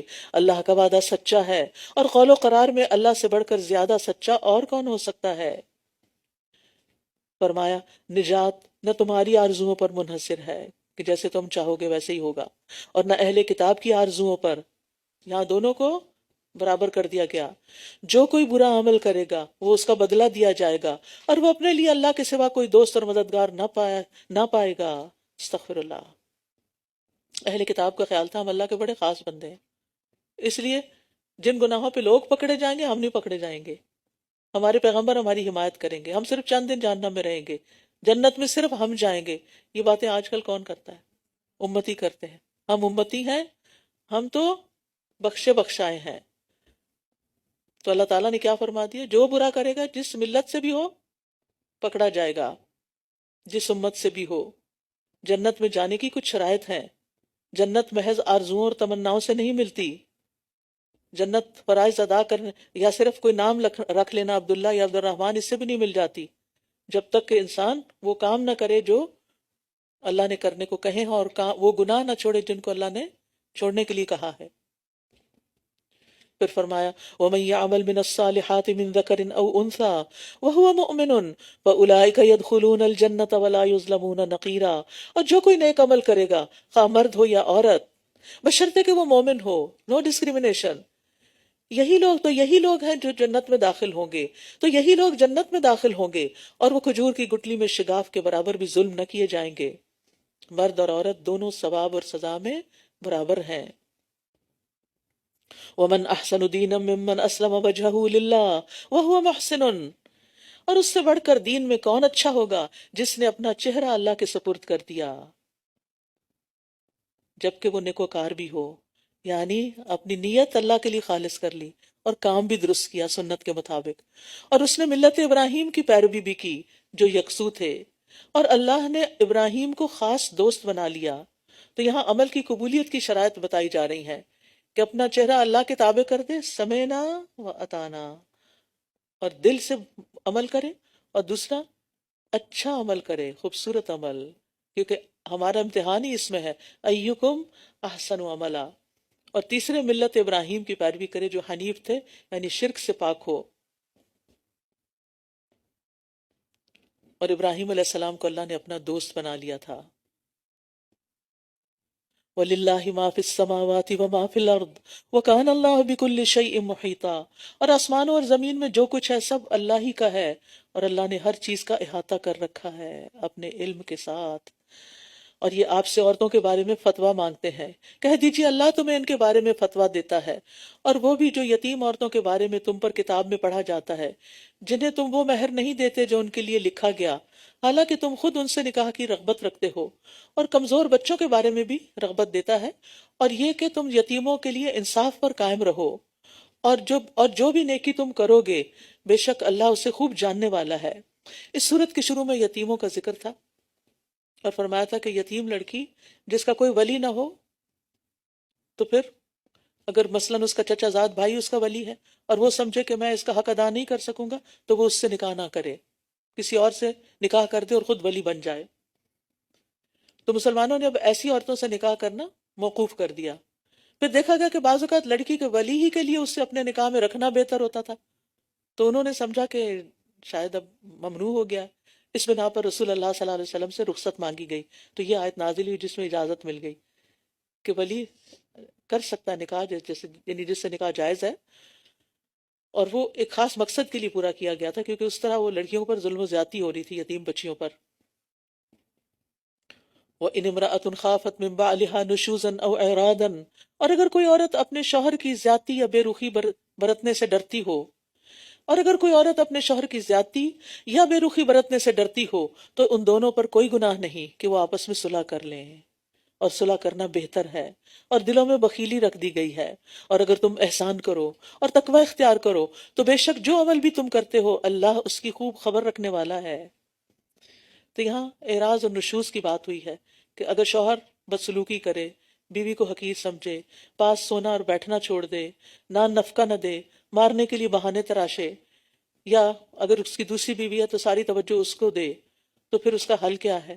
اگر تو عورت سمجھتی ہے کہ ان ساری باتوں کو میں برداشت کر سکتی ہوں اور پھر بھی اس کے نکاح میں رہنا بہتر ہے میرے لیے کیونکہ اور کوئی ٹھکانہ نہیں، تو پھر اپنے کچھ حقوق چھوڑ کے صبر کے ساتھ وہاں رہتی رہے۔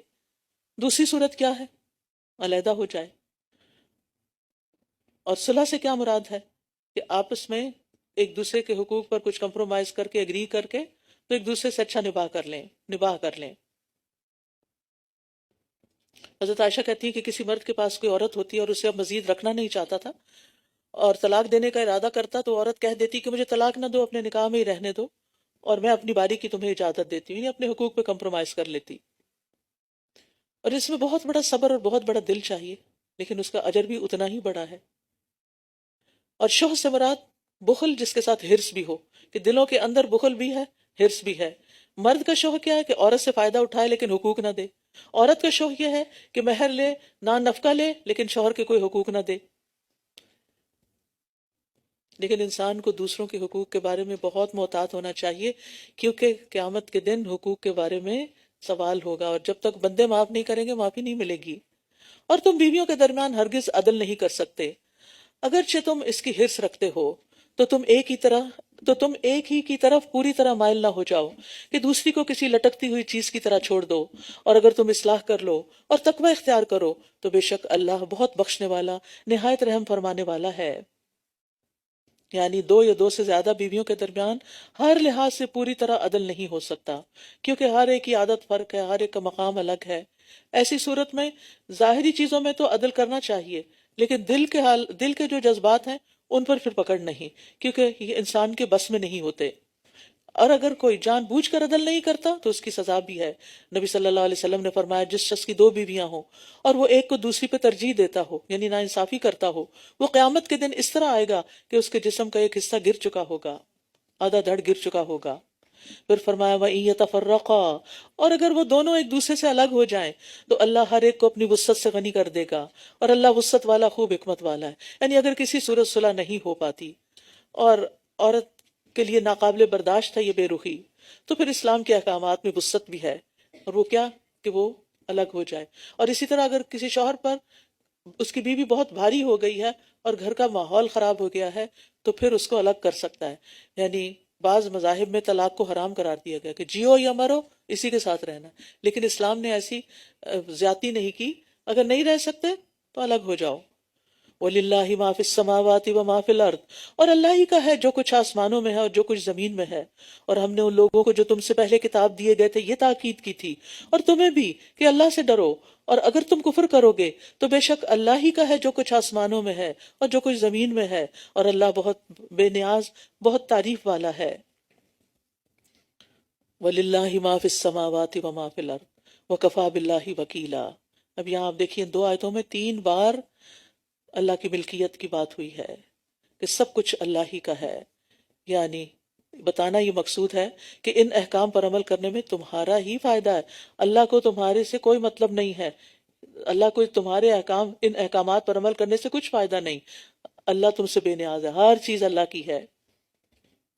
اے لوگو اگر وہ چاہے تو تم سب کو لے جائے اور دوسروں کو تمہاری جگہ لے آئے، اور اللہ اس پر خوب قدرت رکھنے والا ہے۔ جو کوئی دنیا کا ثواب چاہتا ہے، یعنی نیک عمل کر کے دنیا کے فائدے حاصل کرنا چاہتا ہے، تو اللہ کے پاس دنیا اور آخرت دونوں کا ثواب ہے، اور اللہ خوب سننے والا، خوب دیکھنے والا ہے۔ تو دنیا کو اپنا بڑا اور اہم مقصد نہیں بنانا چاہیے، مقصد آخرت ہی ہونی چاہیے۔ اے لوگو جو ایمان لائے ہو، انصاف پر قائم رہنے والے اور اللہ کے لیے گواہی دینے والے بن جاؤ، اگرچہ وہ تمہارے اپنے خلاف ہو یا والدین اور قرابت داروں کے خلاف ہو۔ اگر کوئی غنی یا محتاج ہے تو اللہ ان دونوں کا زیادہ خیر خواہ ہے، بس تم ایسی خواہشات کی پیروی نہ کرو کہ تم عدل نہ کر سکو، اور اگر تم کج زبانی کرو گے یا گواہی سے اعراض کرو گے تو بے شک جو بھی تم عمل کرتے ہو، جو عمل بھی تم کرتے ہو، اللہ اس کی خوب خبر رکھنے والا ہے۔ تو اس یہاں عدل کرنے والوں کی فضیلت بتائی جا رہی ہے کہ عدل ضروری ہے اور اس معاملے میں کوئی کوتاہی نہیں کرنی چاہیے۔ اے لوگو جو ایمان لائے ہو، ایمان لاؤ اللہ اور اس کے رسول پر۔ ایمان لانے والوں کو ایمان لانے کا حکم دیا جا رہا ہے، یعنی ایمان پہ ثابت قدمی اختیار کرو، اپنے ایمان میں اخلاص پیدا کرو۔ اور اس کے رسول پر اور اس کتاب پر جو اس نے اپنے رسول پر نازل کی اور اس کتاب پر جو اس نے اس سے پہلے نازل کی، اور جو کوئی اللہ کا اور اس کے فرشتوں کا اور اس کی کتابوں کا اور اس کے رسولوں کا اور آخرت کے دن کا انکار کرے گا تو یقیناً وہ گمراہی میں بہت دور نکل گیا۔ بے شک وہ لوگ جو ایمان لائے پھر انہوں نے کفر کیا، پھر وہ ایمان لائے پھر انہوں نے کفر کیا، پھر وہ کفر میں بڑھتے گئے، اللہ انہیں ہرگز نہ بخشے گا اور نہ انہیں کسی راستے کی ہدایت دے گا، یعنی پھر معافی کی کوئی صورت نہیں ہوگی۔ منافقوں کو خوشخبری دے دیجئے، ان کے لیے دردناک عذاب ہے، کہ ان کے لیے دردناک عذاب ہے۔ خوشخبری تو اچھی خبر کی ہوتی ہے، یہاں بطور طنز کہا جا رہا ہے تاکہ کسی طرح ہوش میں آ جائیں۔ جو لوگ مومنوں کو چھوڑ کر کافروں کو دوست بنا لیتے ہیں، کیا وہ ان کے پاس عزت چاہتے ہیں؟ بس جان لیں کہ عزت تو ساری کی ساری اللہ ہی کے لیے ہے، کیونکہ منافقین زیادہ تر دوستیاں یہود کے ساتھ جا کے رکھتے تھے۔ اور اس نے کتاب میں تم پر نازل کیا کہ جب تم سنو کہ اللہ کی آیات کا انکار کیا جا رہا ہے اور ان کا مذاق اڑایا جا رہا ہے تو تم ان مذاق اڑانے والوں کے ساتھ مت بیٹھو یہاں تک کہ وہ اس کے علاوہ کسی اور بات میں مشغول ہو جائیں، ورنہ تم بھی تب ان جیسے ہی ہو جاؤ گے، بے شک اللہ سب منافقوں اور کافروں کو جہنم میں جمع کرنے والا ہے۔